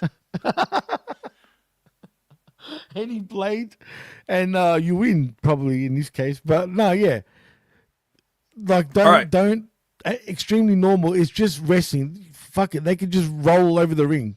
That's all you need to do. Yeah, amateur rules. We're gonna use the Olympic freestyle rules for the blow off. That's the blow off match. Just that's it. Full Olympic style. Yeah, no fucking outside interference. None. Yeah. Anyways, so if they had just had this match and then everything came out of it, that'd be one thing, right? Like, it's like after this, that's when stuff starts getting heated. But like we're saying, it's just like they go backwards, and you should start with this, and then it gets a little heated because the way the finish is actually kind of good. Except for the part, this is not the good part. I don't like Ricochet kicking out of a stomp. Yeah. I like finishes to be protected. But anyway, besides that, let's just pretend and he sell the barricade bump. Let's just pretend those things didn't happen, because these guys can't help themselves sometimes. If they had a better agent, maybe their match would be better. But but let's pretend none of that stuff happened. Let's go to the finish. So the finish is Swerve goes for a stomp, and Ricochet goes to like, don't stomp me. And Swerve lands balls first on his arms. So he actually crotches himself, so Ricochet won't get disqualified for a low blow or anything.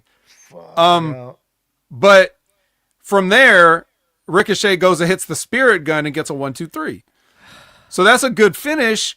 And see, now, if that was something that sparked this whole thing where Swerve is like, bro, you only beat me. Like, Ricochet runs his mouth like, yeah, you talk all this game about Swerve's house, and I came in your house, I kicked the door down and I burned it down. Ha, ha, ha, get it? And all this other stuff. And then, you know, Swerve is like, you can't be talking all that shit. No, you only beat me because, you know, you hit me in the balls and that's it. And he's like, well, let's do it. You know, like then we get to scissors later, but regardless, it's too late now. You can't put the toothpaste back in the tube. Ricochet definitely not. Steals Prince Nana's robe. And it's his, it's not only his house, it's his robe now. Wasn't it Jimmy Rave that used to wear that? Was it Jimmy Rave? I don't know, but it doesn't matter. It's Ricochet's house now. Ricochet's robe. But now, yeah, Ricochet's robe, exactly. I mean, God. And that it gets funny. At least it was funny in what happens next, now that we're going to be talking about it. I'm talking about a collision. That kind of amused me a little bit. But yeah, this is extremely amusing for many ways because I'm hoping we get a real normal match come Revolution between these two. Just this one wasn't normal enough for my taste. It was definitely not normal enough. Absolutely not. Jeez. All right. So thanks to Big Ray for stopping in. Absolutely. Have a good day at work. Be safe out there. All you guys be safe out there. In case, you know, you're dropping in and out and we don't get a chance to see you at the end, just be sure you're always taking care of yourself. Be aware and be safe with all the weather and the crazy people and the stuff and the things and the Super Bowls and the yada yada and the snavets. Tonight. Yeah. Who's going to win, Bet, before we get into that? Who do you think? It's a pick 'em. It's a pick 'em. It's a pick 'em. I think Kansas will win. But they're two, I mean, they both won it just in recent times. Obviously, Kansas did last year. But, you know what I mean? This is probably the right game for the Super Bowl. But we're not here to talk football. No, we're here to talk the collision. So the collision. Yeah, so Collision night main event. It's their promos they do at the beginning with the music. It's Mark Briscoe, it's Kyle Fletcher. You know, if I were them, I would have put Fletcher's first because you ain't gonna follow Mark Briscoe. I'll just leave it at that. That was a crazy match, dude, as well. Just when we do talk about it. Yeah, well, I'm just talking about the promos. Don't make a Kyle Fletcher promo follow a Mark Briscoe promo. That just come on. So anyway, we see a I guess it's another security guy. He comes flying in off screen toward the announcers, and then the camera pans over and we see Marina Shafir. She threw a man in front of the announce desk. Did she really though? Yes, she did with her muscles. And then yeah, and then John Moxley's here, and he's like we say when the show starts. You don't start this show without us. We say when the show starts. Why doesn't he just cancel this show too then? Like, get in the truck and cancel it. Why we even have to sit through the 2 hours? Just go cancel it. He does make his way to the ring. Yeah, he's in the ring and he's like, I'm not giving Copeland a title shot because I don't like him. Well, it's fair enough. I don't like his head either, but I'm just saying. Okay. All right, well, that's enough of that. It is the Undisputed Kingdom versus Shane Taylor Promotions. I forgot. That was on Dynamite when he came out, by the way, wasn't it? I'm talking about Cope. Yeah, he didn't come out there yet. So for a minute, I got confused. I'm thinking, we're just going to glide straight past that. But yeah, we can. Yeah, this is just when he came and said, I don't like you, so you can't have a title shot. But I'm cool with a tag team match, I guess. Of course we are. It's Collision, bro. Yeah. But it's not. It's Grand Slam is what it is. The tag team. Oh, yeah. The Brisbane Brawl. That's right. I pray that, no, they're not going to win. It's going to be Mox and shit for sure. Yeah, who cares? Underground Kings versus STP. So it's a rap group from UGK, it's a Texas rap group versus an oil company here. Yeah, well, unfortunately, Pimp C has passed away many years ago now, but we still got one of the legends in Bum B, which surprised me that he was on the show. Yeah, we get that tonight. Right, Chill Burgers. Right. So anyway, this was a match, and Fat Daddy gets on the headset mid-match. Yep. And then, of course, you know that Shane Taylor Promotions can't win a match, especially against 3 small white dudes. So, of course, they go over, and then Too small for them guys to win. yeah, way too small. And then the trios champs come in, which is the Death Riders. You know, it's Claudio, it's Pac, it's Yuta. They come in and they jump the Underground Kings, and then they have Adam Cole like hostage. And Claudio's like, "What'd you say? I can't hear you over the sound of the ass whooping we just put on you." He actually said that. And then he held the microphone to Adam Cole, and Cole's like, "You picked a fight with the wrong trio." Oh, Do they think this is like a movie or something? Like that sounds cool. No, dude. I don't know, but it just makes me want to puke. Well, UK hits the like they finally fight back and get Adam Cole free from captivity, and then afterwards, Adam Cole books a match for Grand Slam for the trios titles. Not. Or is it Wednesday? I forget. He books a match though. I don't know, man. He books a match for God knows when. Adam That's all Cole's that booking matters. the match. Yep. And I don't care about Adam Cole. Boy, have they brought him down a peg suddenly. Mm-hmm. They tried at least. Oh, speaking of brought down a peg, the next thing is a video package. And FTR has been brought down so many pegs that they needed to put this video together to explain why we should even keep our eyes open when they're on the screen. Yeah, well, they're the MCs of Saturday nights now, Vet. Have you noticed that? I see that. They're the MCs of themselves. Yeah. They're done. All right. Alicia's with Max Caster. And he tells he's not even going to call Hangman Page a man. He's going to call him Hang Person. And he's got an open challenge, so get in line, buddy. You know, if you want a piece of if you want to survive the best wrestler alive. Oh, Jesus Christ. Why is he wasn't his partner the one that was originally gay? Not that it matters, but I just want to know. Yes, Correct? originally, and yes, currently. Why is Max acting way gay as the best in the world supposed to be? Isn't he acting more gay than usual, but claiming he's the best in the world? Well, the best alive. Or whatever the hell he is. Yeah. With that stupid mustache. Yeah, we don't want to confuse anything. No, but I am confused. Yeah, not that one. I am actually confused though. That's why I'm asking you this question. Like, why is he like the best gay in the world suddenly? I mean, where's Bowens? And he doesn't even act like that. That's what I'm trying to say. Like, Well, I'm just saying he's not here on the show, so somebody's got to do it. where's freaking Daddy Ass? See, he's got to carry the weight for 2 people that aren't there. Wow. Where's anyone? Where's everyone? I don't know. I don't know. Flame split? Are they scissoring each other? And that's why he's like, what's going on? I don't know. All I know is that he did a promo. That's all. Here's what else I know. It's that? bounty collecting time. Yes. Oh, It's Bandito versus Big Business Bad Apple bounty hunter Brian Bakeith for $200,000. Well, it's a lot of money. only it's actually it's not like Bandito wins the $200,000 if he could he Nah. could he what if he just laid down and like could he collect his own 200,000? Like, hey, I let him beat me, so do I get the money, or Interesting. could he turn himself into Chris Jericho and get the 200? That's a good question, actually. No, it doesn't work like that, right? The bounty Doesn't work hunters, like if the that, bounties turn themselves in, they just get arrested, right? They don't get the money. They don't get the reward. Yeah, they would. That's what would happen. Yeah. All right. You just send Well, a anyway, friend. You send a friend there or something. all right. and then So do it here's that way. the craziest thing. Bandito gets the shit kicked out of him for like this entire match. It's normal. He's normal AEW style, bro.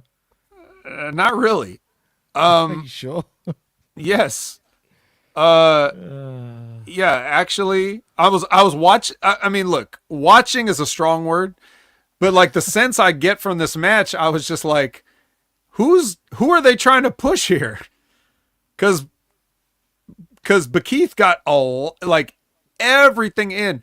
He almost never sold in this match. until the very, very, very end, when it seemed like he slipped on a banana peel and got 21 plexed. But besides that, it was all Bekeith. Even the spot they did where they do they back up to each other and do like the 10 paces thing, like a duel, you know? Dude, first of all, I'm disappointed we didn't get what we should have gotten. Really.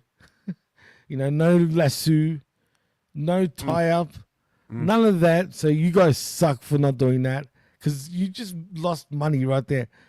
And for me, I see this so much. Like, the one guy dominates, but they lose. Like, it's just, I don't understand the thought process of this match. And I'm sure, and the agent, who the fuck's the agent? Like, you know what I mean? Is it I hate to say it, is it Dean Malenko?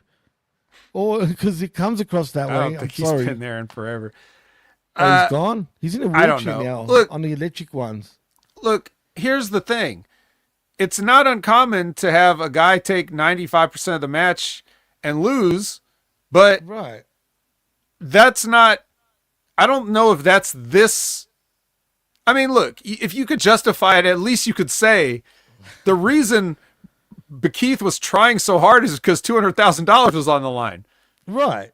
So, of course, he's trying his ass off, right? But if we see Bandito in another match with another guy and the same thing happens, now I'm concerned that Bandito doesn't know how to take care of his business, you know?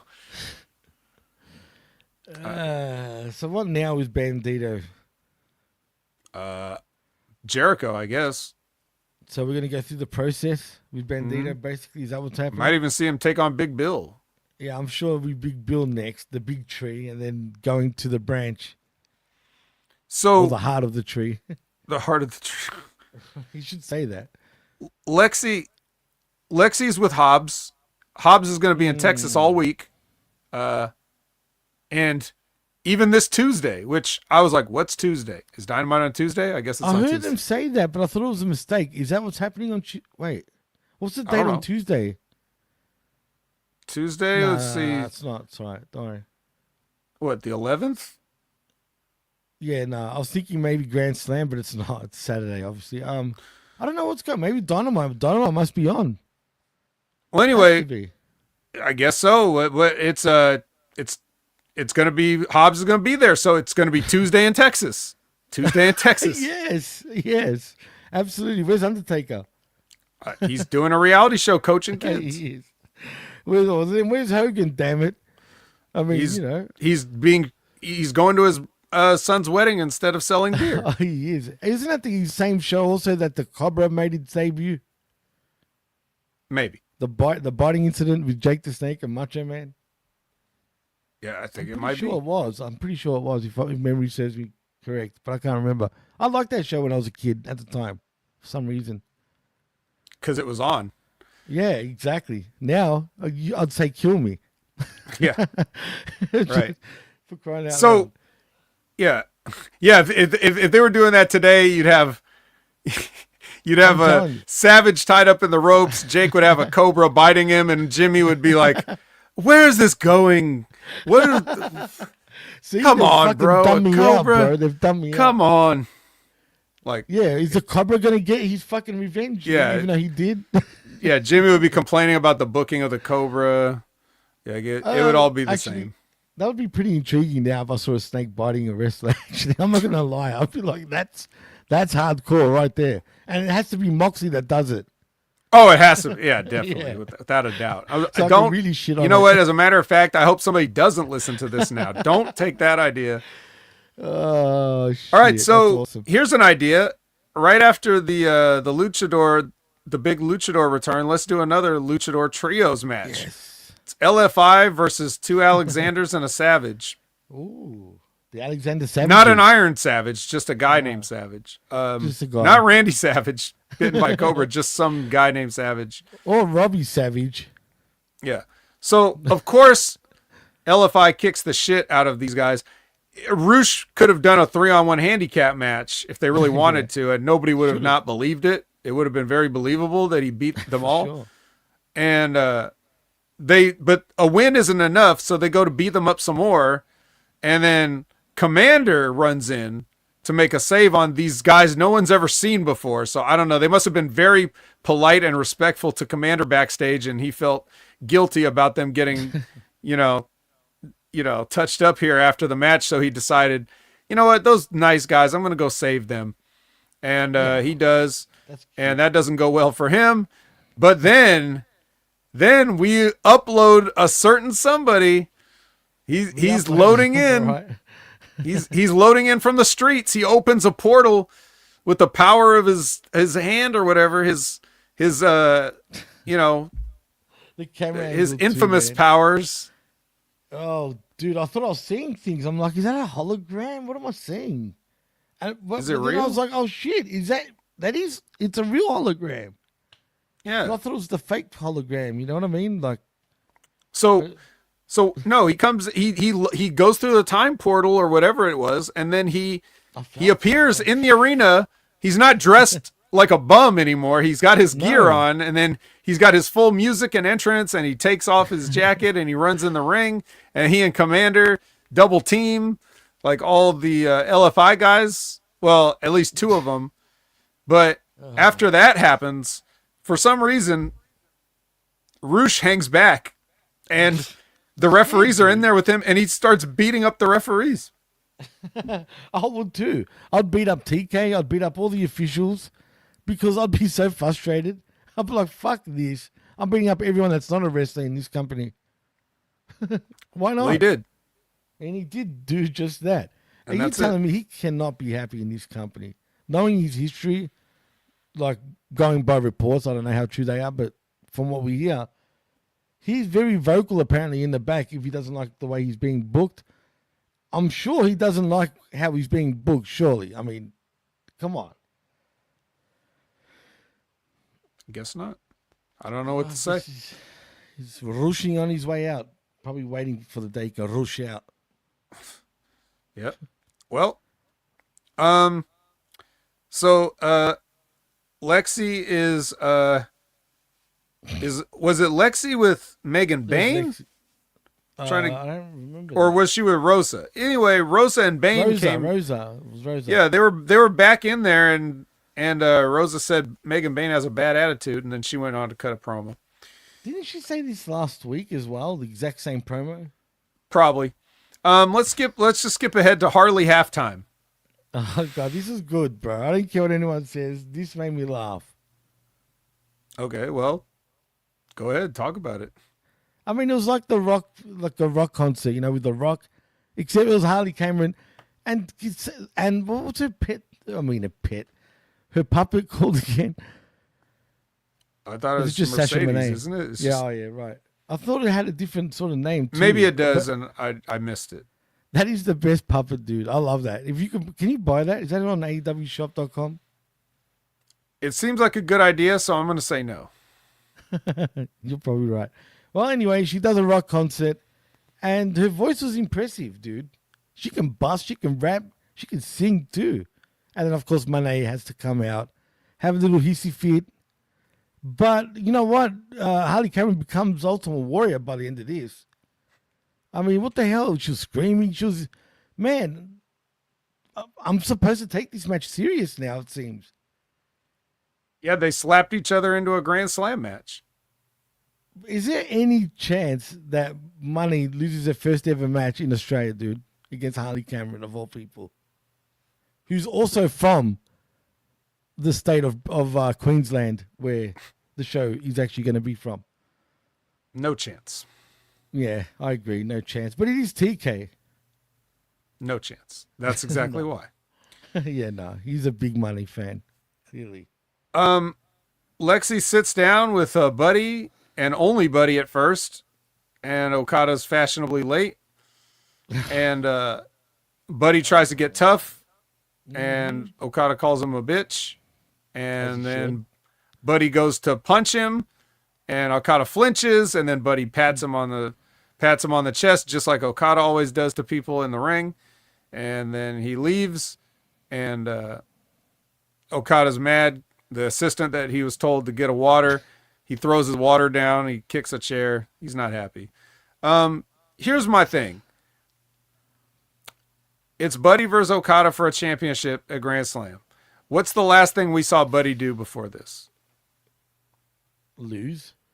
Right. And he's going to lose again. Yeah. Why did you have the Hounds of Hell lose that match to Fletcher and Takeshita? I have no idea. Well, obviously, for him to lose, I guess.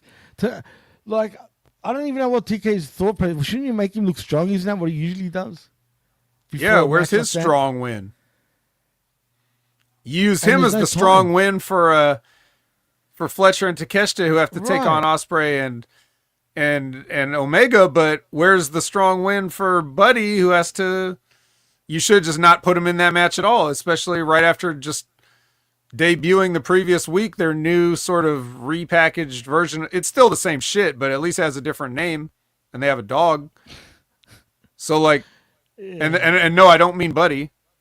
Because that is a dog's name, you know. Yeah. So I just, yeah. I'm just pointing that out. I'm pointing that out, guys. That's a constructive criticism. If you want me to believe in this guy for any second, now Okada has to do all the heavy lifting and have this match and do the magic that he's able to do, where he will make the people in Australia think that Buddy actually might go over in the match. But that's going to be all due to the strength of Okada's match, not because the booking made anybody think anything. You know what? If he's got any sort of common sense, and I know he doesn't, he'll book every Australian match right before the Tony Storm match, right? Where they all lose, so that he's getting all this heat. You know, everyone's booing, because I can picture it. People get really rowdy. Or every single Aussie just keeps losing, and then hopefully he thinks Tony Storm gets the win and she becomes champion. Everyone leaves home happy, supposedly. Yay! But you know what? I think people are going to really shit on this show. Let's see. Dustin Rhodes versus, I didn't catch who it was. They said his name. I couldn't understand what they were mumbling. Like the announcer said it. Like at the desk. I mean, I don't even think he got a ring introduction. And when the announcer said it, they were like, I couldn't even make out what they were saying. So it doesn't matter though, because it's like 5 seconds long. Dustin hits like 2 or 3 moves. Strong win for Dustin. It's a strong win. Strong win against the guy. I don't know who it was. And then he does a promo in the ring right after, repeating all the same stuff he just said on last week's promo, including saying bitch at the end. Bro. Yes. Strong bitch win. Literally, it was a bitch win. A strong one, though.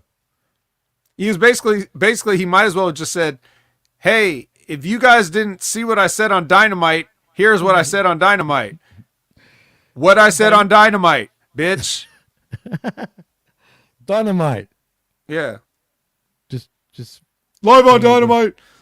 Live on Dynamite. I know. Fuck this guy. I like Dustin, sort of, but even, you know, he's tiring me out, dude. I'm getting strong gassed. Win. But it was a strong win, though. I mean, I don't know who it was against. I even rewound it once or twice to try to catch his name one more time, and I gave up. Yep. The Death Trios accept the challenge. I thought they already accepted the challenge. No, they didn't accept it. Adam Cole just yelled the challenge at them, and they left. Is he a heel now? No. Oh, he's a wonderful babyface. He's taking on the Evil Death Riders with his 2 friends. Yeah, okay. Cool. Another one bites the dust. Yeah. All right. Thunder Rosa versus Penelope Ford. Another one of their heated rivalry. At least it was a wrestling match where it wasn't just like an excuse for Thunder Rosa to use a bunch of garbage. But she does win with the Tijuana Bomb. And then Megan Bain makes a full entrance with her music and headgear on and everything for some reason. I was like, oh, she must have a match next. And so she comes out And then while Thunder Rosa's sitting there watching this interminably long entrance, Penelope hits the heat back on her. She should have used the heat back in the match. She might have won, but she used it afterwards, which is the only time you can actually use it. Right. And then because of that, I thought they were going to do a swerve thing where Megan came out and it looked. Sorry, what? No, I'm laughing. Swerve. Does AEW even know how to do a swerve? Well, they try a lot, and I thought they were going to do the one where Megan comes down to the ring, then you think she's going to obviously attack Thunder Rosa because it's Thunder Rosa, but then she just grabs Penelope and like attacks her instead or something like that. But they didn't do that. They just attacked. She just hit that shitty F5 on Thunder Rosa. So Thunder Rosa, interesting woman. And then there was off the air. Yeah, there's a Defy wrestling event, and Ricochet was on it, and he got jumped by Swerve. So even in other wrestling companies, Defy, you're not safe anywhere. Everywhere could be Swerve's house. Everywhere, but not in AEW, right? They don't do this in AEW. They just, I mean, it's storytelling, dude. No one watched. Well, I mean, what's Ricochet's? I mean, what's Swerve's problem? Like he lost fair and square. No problem. He's just bored. He took a hit in the balls, but that was his fault. He jumped on his hands. He just I don't know. That's a good question. Maybe he was I don't know why. He tried to get Nana's jacket back. Probably that's probably. Oh, that's right. Or the robe. Yeah, that's what it was. Jacket, same. Which leads us to Lexi Nair again, but now with the actual Underground King, Bun B. And a burger factory. Yes. The Bun B, I guess the B stands for burgers. Yeah, Big Business, the true burger. Big Business, Bad Apple, Bounty Hunter, Bun Burger, Brian Bekeith, Bun B, whatever. We've got a whole kiosk back there. Izzy James was Dustin's opponent? Oh my God. That's what I thought they said. Way. That's what I thought he said, but then I was like, nah, he didn't say that. That's too stupid. Oh, Izzy got easeled. There's no way a guy would name himself Izzy James when you have the independent wrestler Izzy, who was the kid in the crowd in NXT that was a Bayley fan, and also you have Izzy Dame in NXT now. There's no way a man would name himself that, but I guess I gave him too much credit because here we go. Here we are. Anyway, thank you very much for that update. I can't believe that I was right. And Ricochet wants to taste these burgers that Bun B is selling here, and he does not like them. He spits them out. They are trash. They kind of look like shit, to be honest. They're so bad that he pulls the cook over the table. And he even freaking does this one to like Bun B. He looked like he shit himself. Yeah. And backed up. He's like, whoa. Rick O'Shea, sorry. I wish he never owned his name so he could go to AEW as Rick O'Shea. Like, that would be funny. The Irish friggin', I don't know what we would call him, but something like that. The Irish leprechaun. He's a leper. Yeah. There's definitely things falling off. Glamorous exhibition match. The what? Say it again? Glamorous exhibition match. Oh, I see. What's a glamorous exhibition match? I'll tell you. It's Mariah May getting a strong win over somebody named Shay Carmichael. She Irish too? Maybe. No, because her name, that's pretty Irish too, man, generally. But not as Irish as O'Shea. She was white. And after she hit the Mayday on her, she went to give her the makeover. She put the timeless Tony gown on her, or like the little blouse. Yeah, the whatever that is, the negligee or whatever. Like puts that on, puts the smears the lipstick on, everything. And then who comes out from the entrance but Luther? Oh God, this was funny though. They're pointing at each other. Oh no, Yeah. that's after. Sorry. I'm jumping ahead too much. Yeah, jumping ahead. Luther is here to present a shoe. He puts the shoe on the platter, like, eh? And God. yeah, so Mariah May doesn't like that, and she goes to turn around, and she's like, you know what? I'm gonna go fuck up this indie chick some more. But while she was distracted with Luther, it seems that Shay Carmichael has been replaced by Timeless Tony Storm. No way, dude. Yeah. And she beats the shit out of Mariah and she runs away. I will say Luther is kind of, if anyone knows who Luther is before this gimmick, it's even funnier seeing him playing this gimmick. You know what I mean?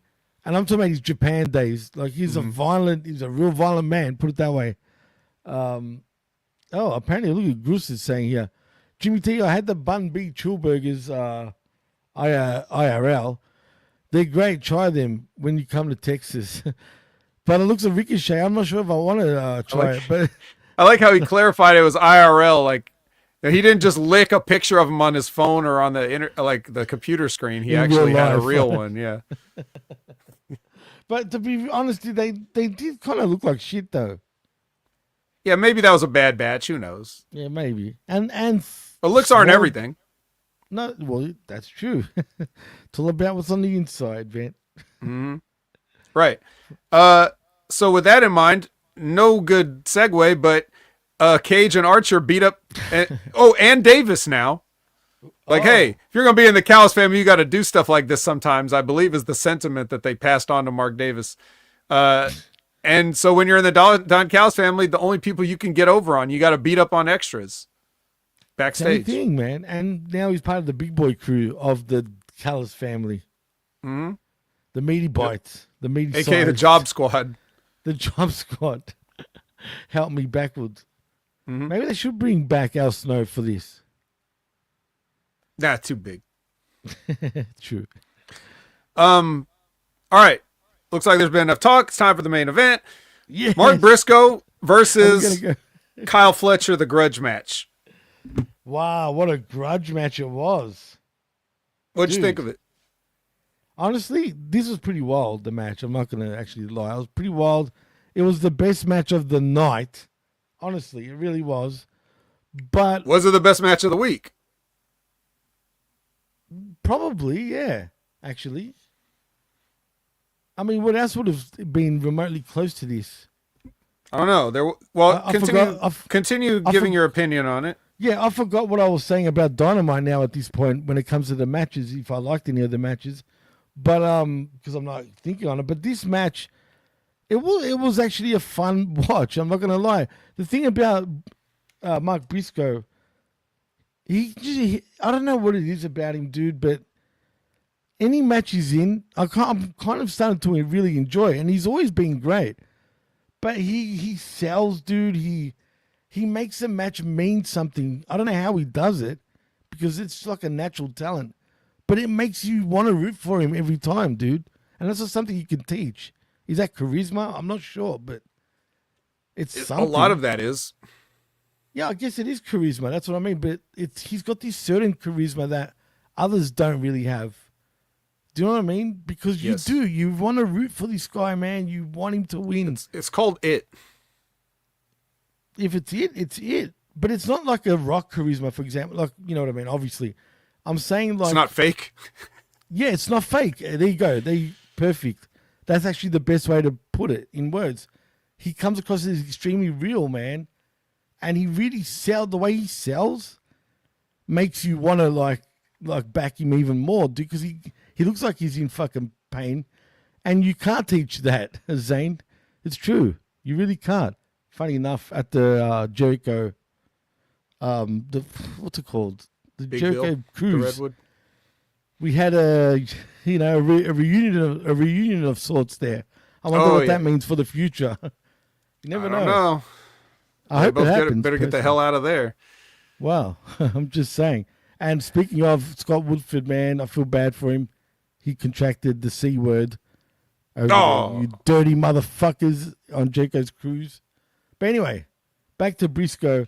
Yeah, this the greatest. Was good. The greatest. everything was good about it except the fact that Mark Briscoe lost. Well, but he still got himself over though, dude. If that makes any sense, even with that. He did, but that's not the point. I know. The point is here. This is where wins and losses really do matter. Now, how much they matter is dependent on individual taste. Like, if you don't care about AEW, they don't matter at all. If you care about AEW a lot, this matters a lot. And I'll tell you why. What's the story of this match? Not the match that happened, but why is this match happening this night? It's because you don't know. Was it last week? No. What the happened? story What that happened led exactly? the story that led up to this. I told you. I go blank now. Okay. I've forgotten even Dynamite. Fucking Okay. What I was saying about Dynamite. Okay, fair enough.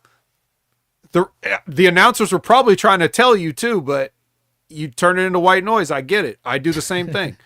Yeah. But here's what happened. Continental Classic, right? Kyle Fletcher was going to win the block. Mark Briscoe beat Kyle Fletcher. So Kyle Fletcher didn't win the block. But weren't they cool after that though? It doesn't matter if they're cool. I'm just telling you what happened. The Now I'm point of confused. this match happening is that Mark Briscoe beat Kyle Fletcher. Right, And right. Kyle Fletcher, as the egotistical heel proto star, is like, that doesn't work for me, brother. I'm going to get my shit back. Fuck you. That was a fluke. You couldn't do it again.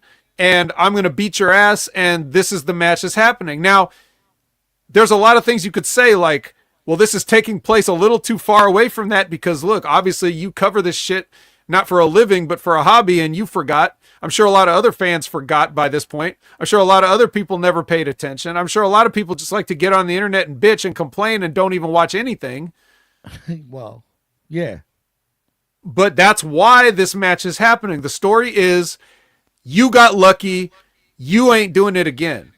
So what the logical outcome of this match? The logical outcome of this match is not that the heel gets over. The logical outcome of this match is the babyface doubles down and beats him again. Like, it wasn't a fluke. I'm the man. Even if you think you're the man, I have your number and you ain't beating me. Not on this night, not on any night. Why is that important for Kyle Fletcher? Somebody might say, but Vet, Kyle Fletcher's got a big match coming up. And if he loses, he'll look weak. Guess who else has a big match coming up? Buddy Matthews. He lost in his match. So what's wrong with another guy losing, another Australian guy losing in a match? Maybe Australians ain't lucky this week, you know? It's like, whatever. But the point is, that's more satisfying, and it gives some doubt to, like, if you do put over, let's say you do put over Fletcher and Takeshita in Australia, right? Now, because if Kyle had lost this match, there's some doubt on that. Like, oh, he can't beat Mark Briscoe. He's probably going to lose to Kenny and Will. Like, it depends on what you want to do. But ultimately, sending the people home happy and telling the story of, because a heel can keep their heat even with a loss. So if you give Mark Briscoe the win, instead of just using him to, no one's going to remember this, right? No one's going to remember this. It's true. Yeah. So the choice was wrong. I understand why they would, why they would go with Fletcher, but it's actually worse for Fletcher to win this match. Right, because now he's gonna. I feel like he's gonna lose anyway. I don't think they're gonna win in Grand Slam, but Right, probably not. nah. But the thing is, there was no real interaction leading up to this match from that time till now. That's just like there was like a couple of video packages or interviews. But That's it. shouldn't have we gotten something on Dynamite to build to this fucking match at least? Maybe we did, and I just didn't write it down No, we because I didn't think it We- was that important. We didn't. 100%. We actually didn't. All right. There's no build. There's not even a mention that Kyle wanted to go after fucking. No, but they Briscoe. did do a promo. I just don't did, remember. It was just not on Wednesday, and I don't remember what week it was, but they definitely did tell the video package of They did. these guys. And I gloss over these video packages because, nobody even cares when they're on. They don't want to hear me recap the video package. So I just say there's a video package. Whatever. But the point is, I like the match. I still think they did some dangerous stuff they didn't necessarily need to do. They're always like trying to take some crazy bump. There was like this really sucked. And this is why the finish should have been this. Because he hit the froggy bow on a table outside, then rolls him in and hits another froggy bow, and Fletcher just kicks out, which is like, no, that would have been the most awesome ending ever, like an exclamation point. Not only did I not get lucky, I decisively destroyed you. That would have been so good. But you know you what need TK that would have sometimes. said, absolutely. But you know what TK would have said to what's it called, to Mark Briscoe? He'd be like, come on, put this kid over. You know what I'm saying? We need him to get more over for Australia and blah, blah, blah. Right? But you don't need to put him even more over. They've already friggin' done how much to get him over? Do you know what I mean? At this point. Yeah, well, And it's doing nothing for him. This win done nothing for him, really. not the wins. What does it for him is if he keeps being annoying and keeps being a heel, that's Right. what gets him over. It's not the win or loss of the match necessarily. And if he wins a big match, like if he beats Will Ospreay or those kind of matches, like if he wins a big match like that, then people may remember that. But No, absolutely. You're right. but a match like this, it's good for him to lose because it's still telling a better story. They didn't And do that's, that. that's somebody just has to explain these things. So there's nobody here to explain these types of things. And that's why, again, you're the best in the world, man, because you see what they're doing. Like, as in, you know what, exactly. You know why they're doing it. See, I've forgotten all about that, dude. But that's not, is it really my fault? It's their fault that I've forgotten it. You know what I mean? It should have been better. Look, you've got a better friggin' brain than I do in terms of retaining shit. But what I mean, they should at least make me remember, oh, yeah, that's right. You know what I mean? Blah, blah, blah. And they do it just random. Like, why didn't we see this a week after that incident, say? It should have been done a lot earlier, really, instead of now. I don't know that answer, but I will just say, even when they try to do things, people don't notice. And even when they do things, they still fail somehow. It's difficult. I will say this. It is difficult. It's not easy to do this stuff. And there's a lot of other things. All I have to do is look at the stuff that they're doing and focus on that. They're doing everything they're doing in addition to everything else they're doing. So it's easy for me to armchair quarterback it, but at the same time, there are people that can game day quarterback it if they know what they're doing. And it's not just about me wanting Mark Briscoe to go over. There's a time and a place for Mark Briscoe to go over. There's a time and a place for Mark Briscoe to go under. Right. It's nothing to do with that. Yeah, it's not about the bias of it. It's just in this particular instance, with all the things considered, that was the wrong move. But I mean, it's unfortunate, but the guys worked their ass off and had a good match, and that's all that really matters. And the most important thing, Jimmy, I think you can agree, is that it was not a 6 or 8 man tag in the main event here on Collision.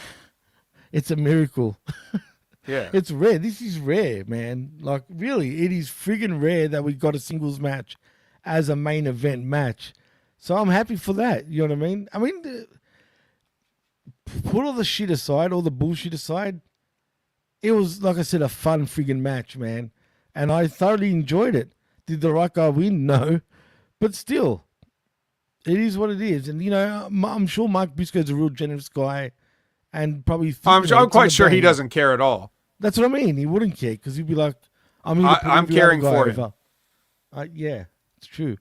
And he should stand up for himself. If that's the case, and I'm sure it is, as you said. Well, it's always bad to politic for yourself to go over, Like, unless you're Triple H, it's really difficult to do that kind of stuff, So you want to, like, you can't have in your head, you don't care about that. Like if you're the kind of guy Mark Briscoe is, you're not going to be the one to campaign for yourself to ever go over. So that's why he wouldn't do it. And you just can't do it. There's no way to sound good doing it.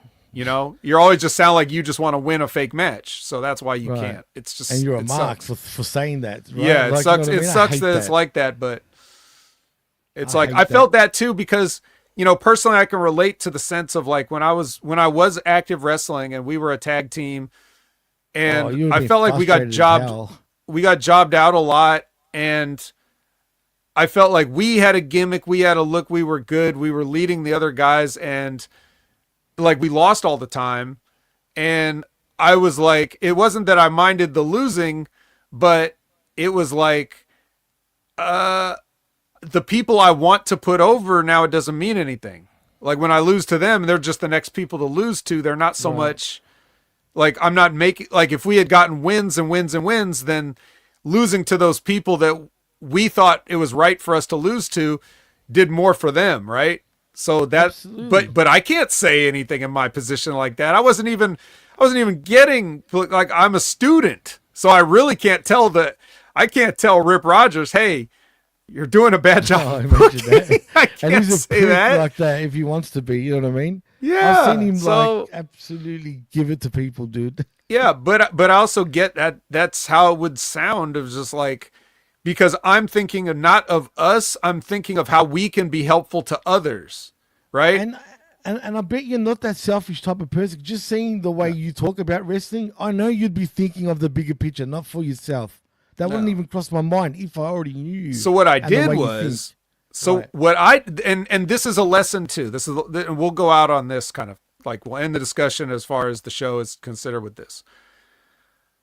I said earlier on, guys like Dustin Rhodes, like guys should know better. They should know this. They should know that, right? They should understand what's going on. They asked the question about Jay White. Like Aaron asked a question about Jay White saying, can he do anything to save his career, or is he, you know, dead and buried or whatever?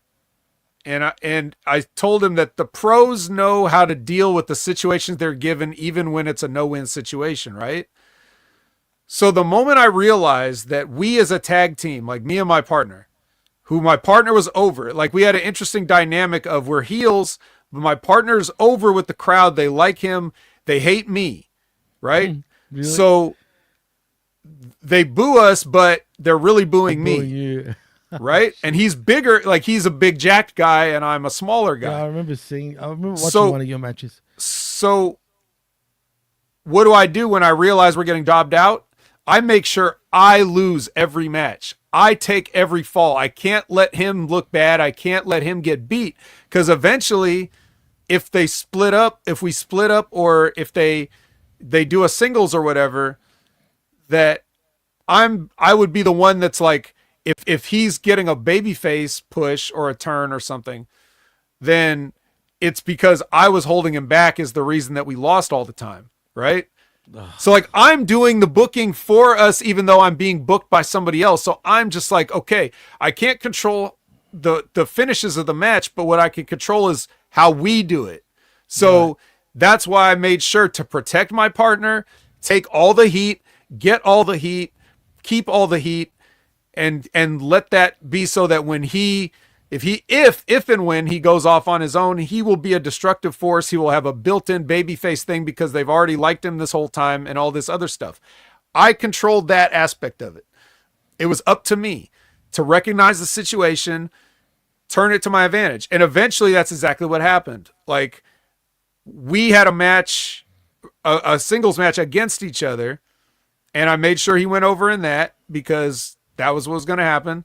And then when I eventually stepped away and we broke up the team, he went on to get a certain push another way, right? And he was over from that. They was doing the push with him where he was knocking people out with one punch type thing.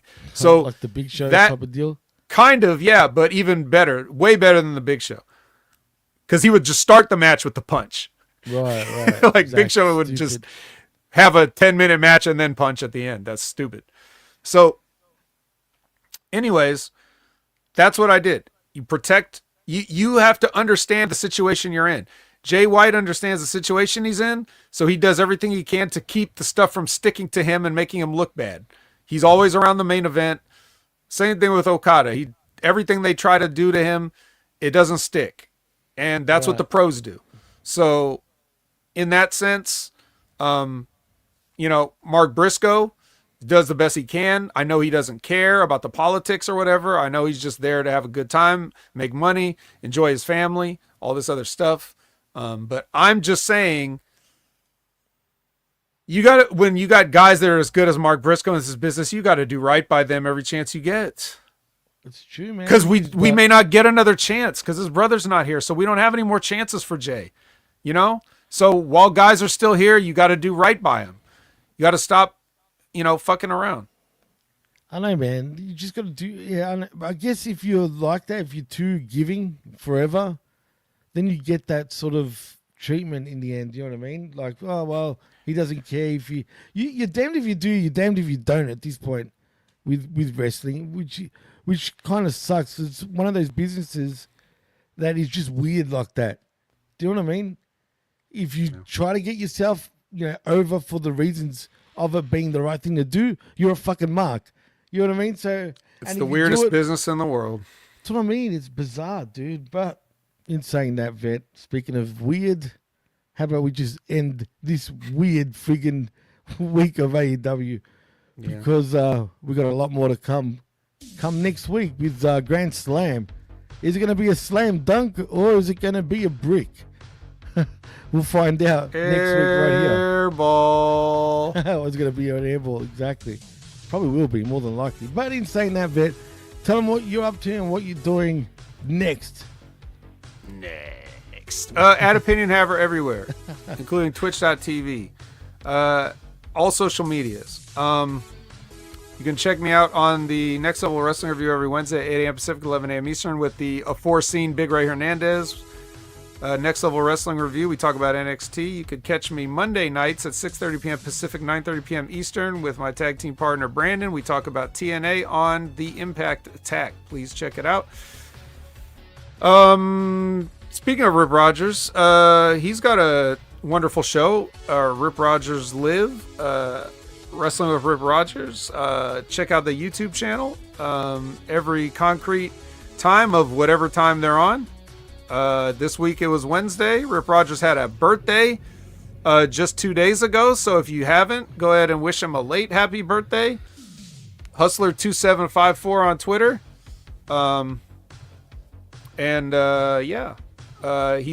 He'll be probably back on his regular time. The concrete time is supposed to be Friday at 9 a.m. Pacific, noon Eastern. But if you just subscribe and hit the notification bell, you don't have to keep track of those type of things. One guy you do got to keep track of, especially where his health is concerned, is Stevie Richards. My God. The man can't be stopped. He won't be stopped. He won't let hospital visits keep him from releasing content. He won't let spine injuries keep him from working out. He won't. He will not die. This is the invincible Stevie Richards, and he's got a hell of a show.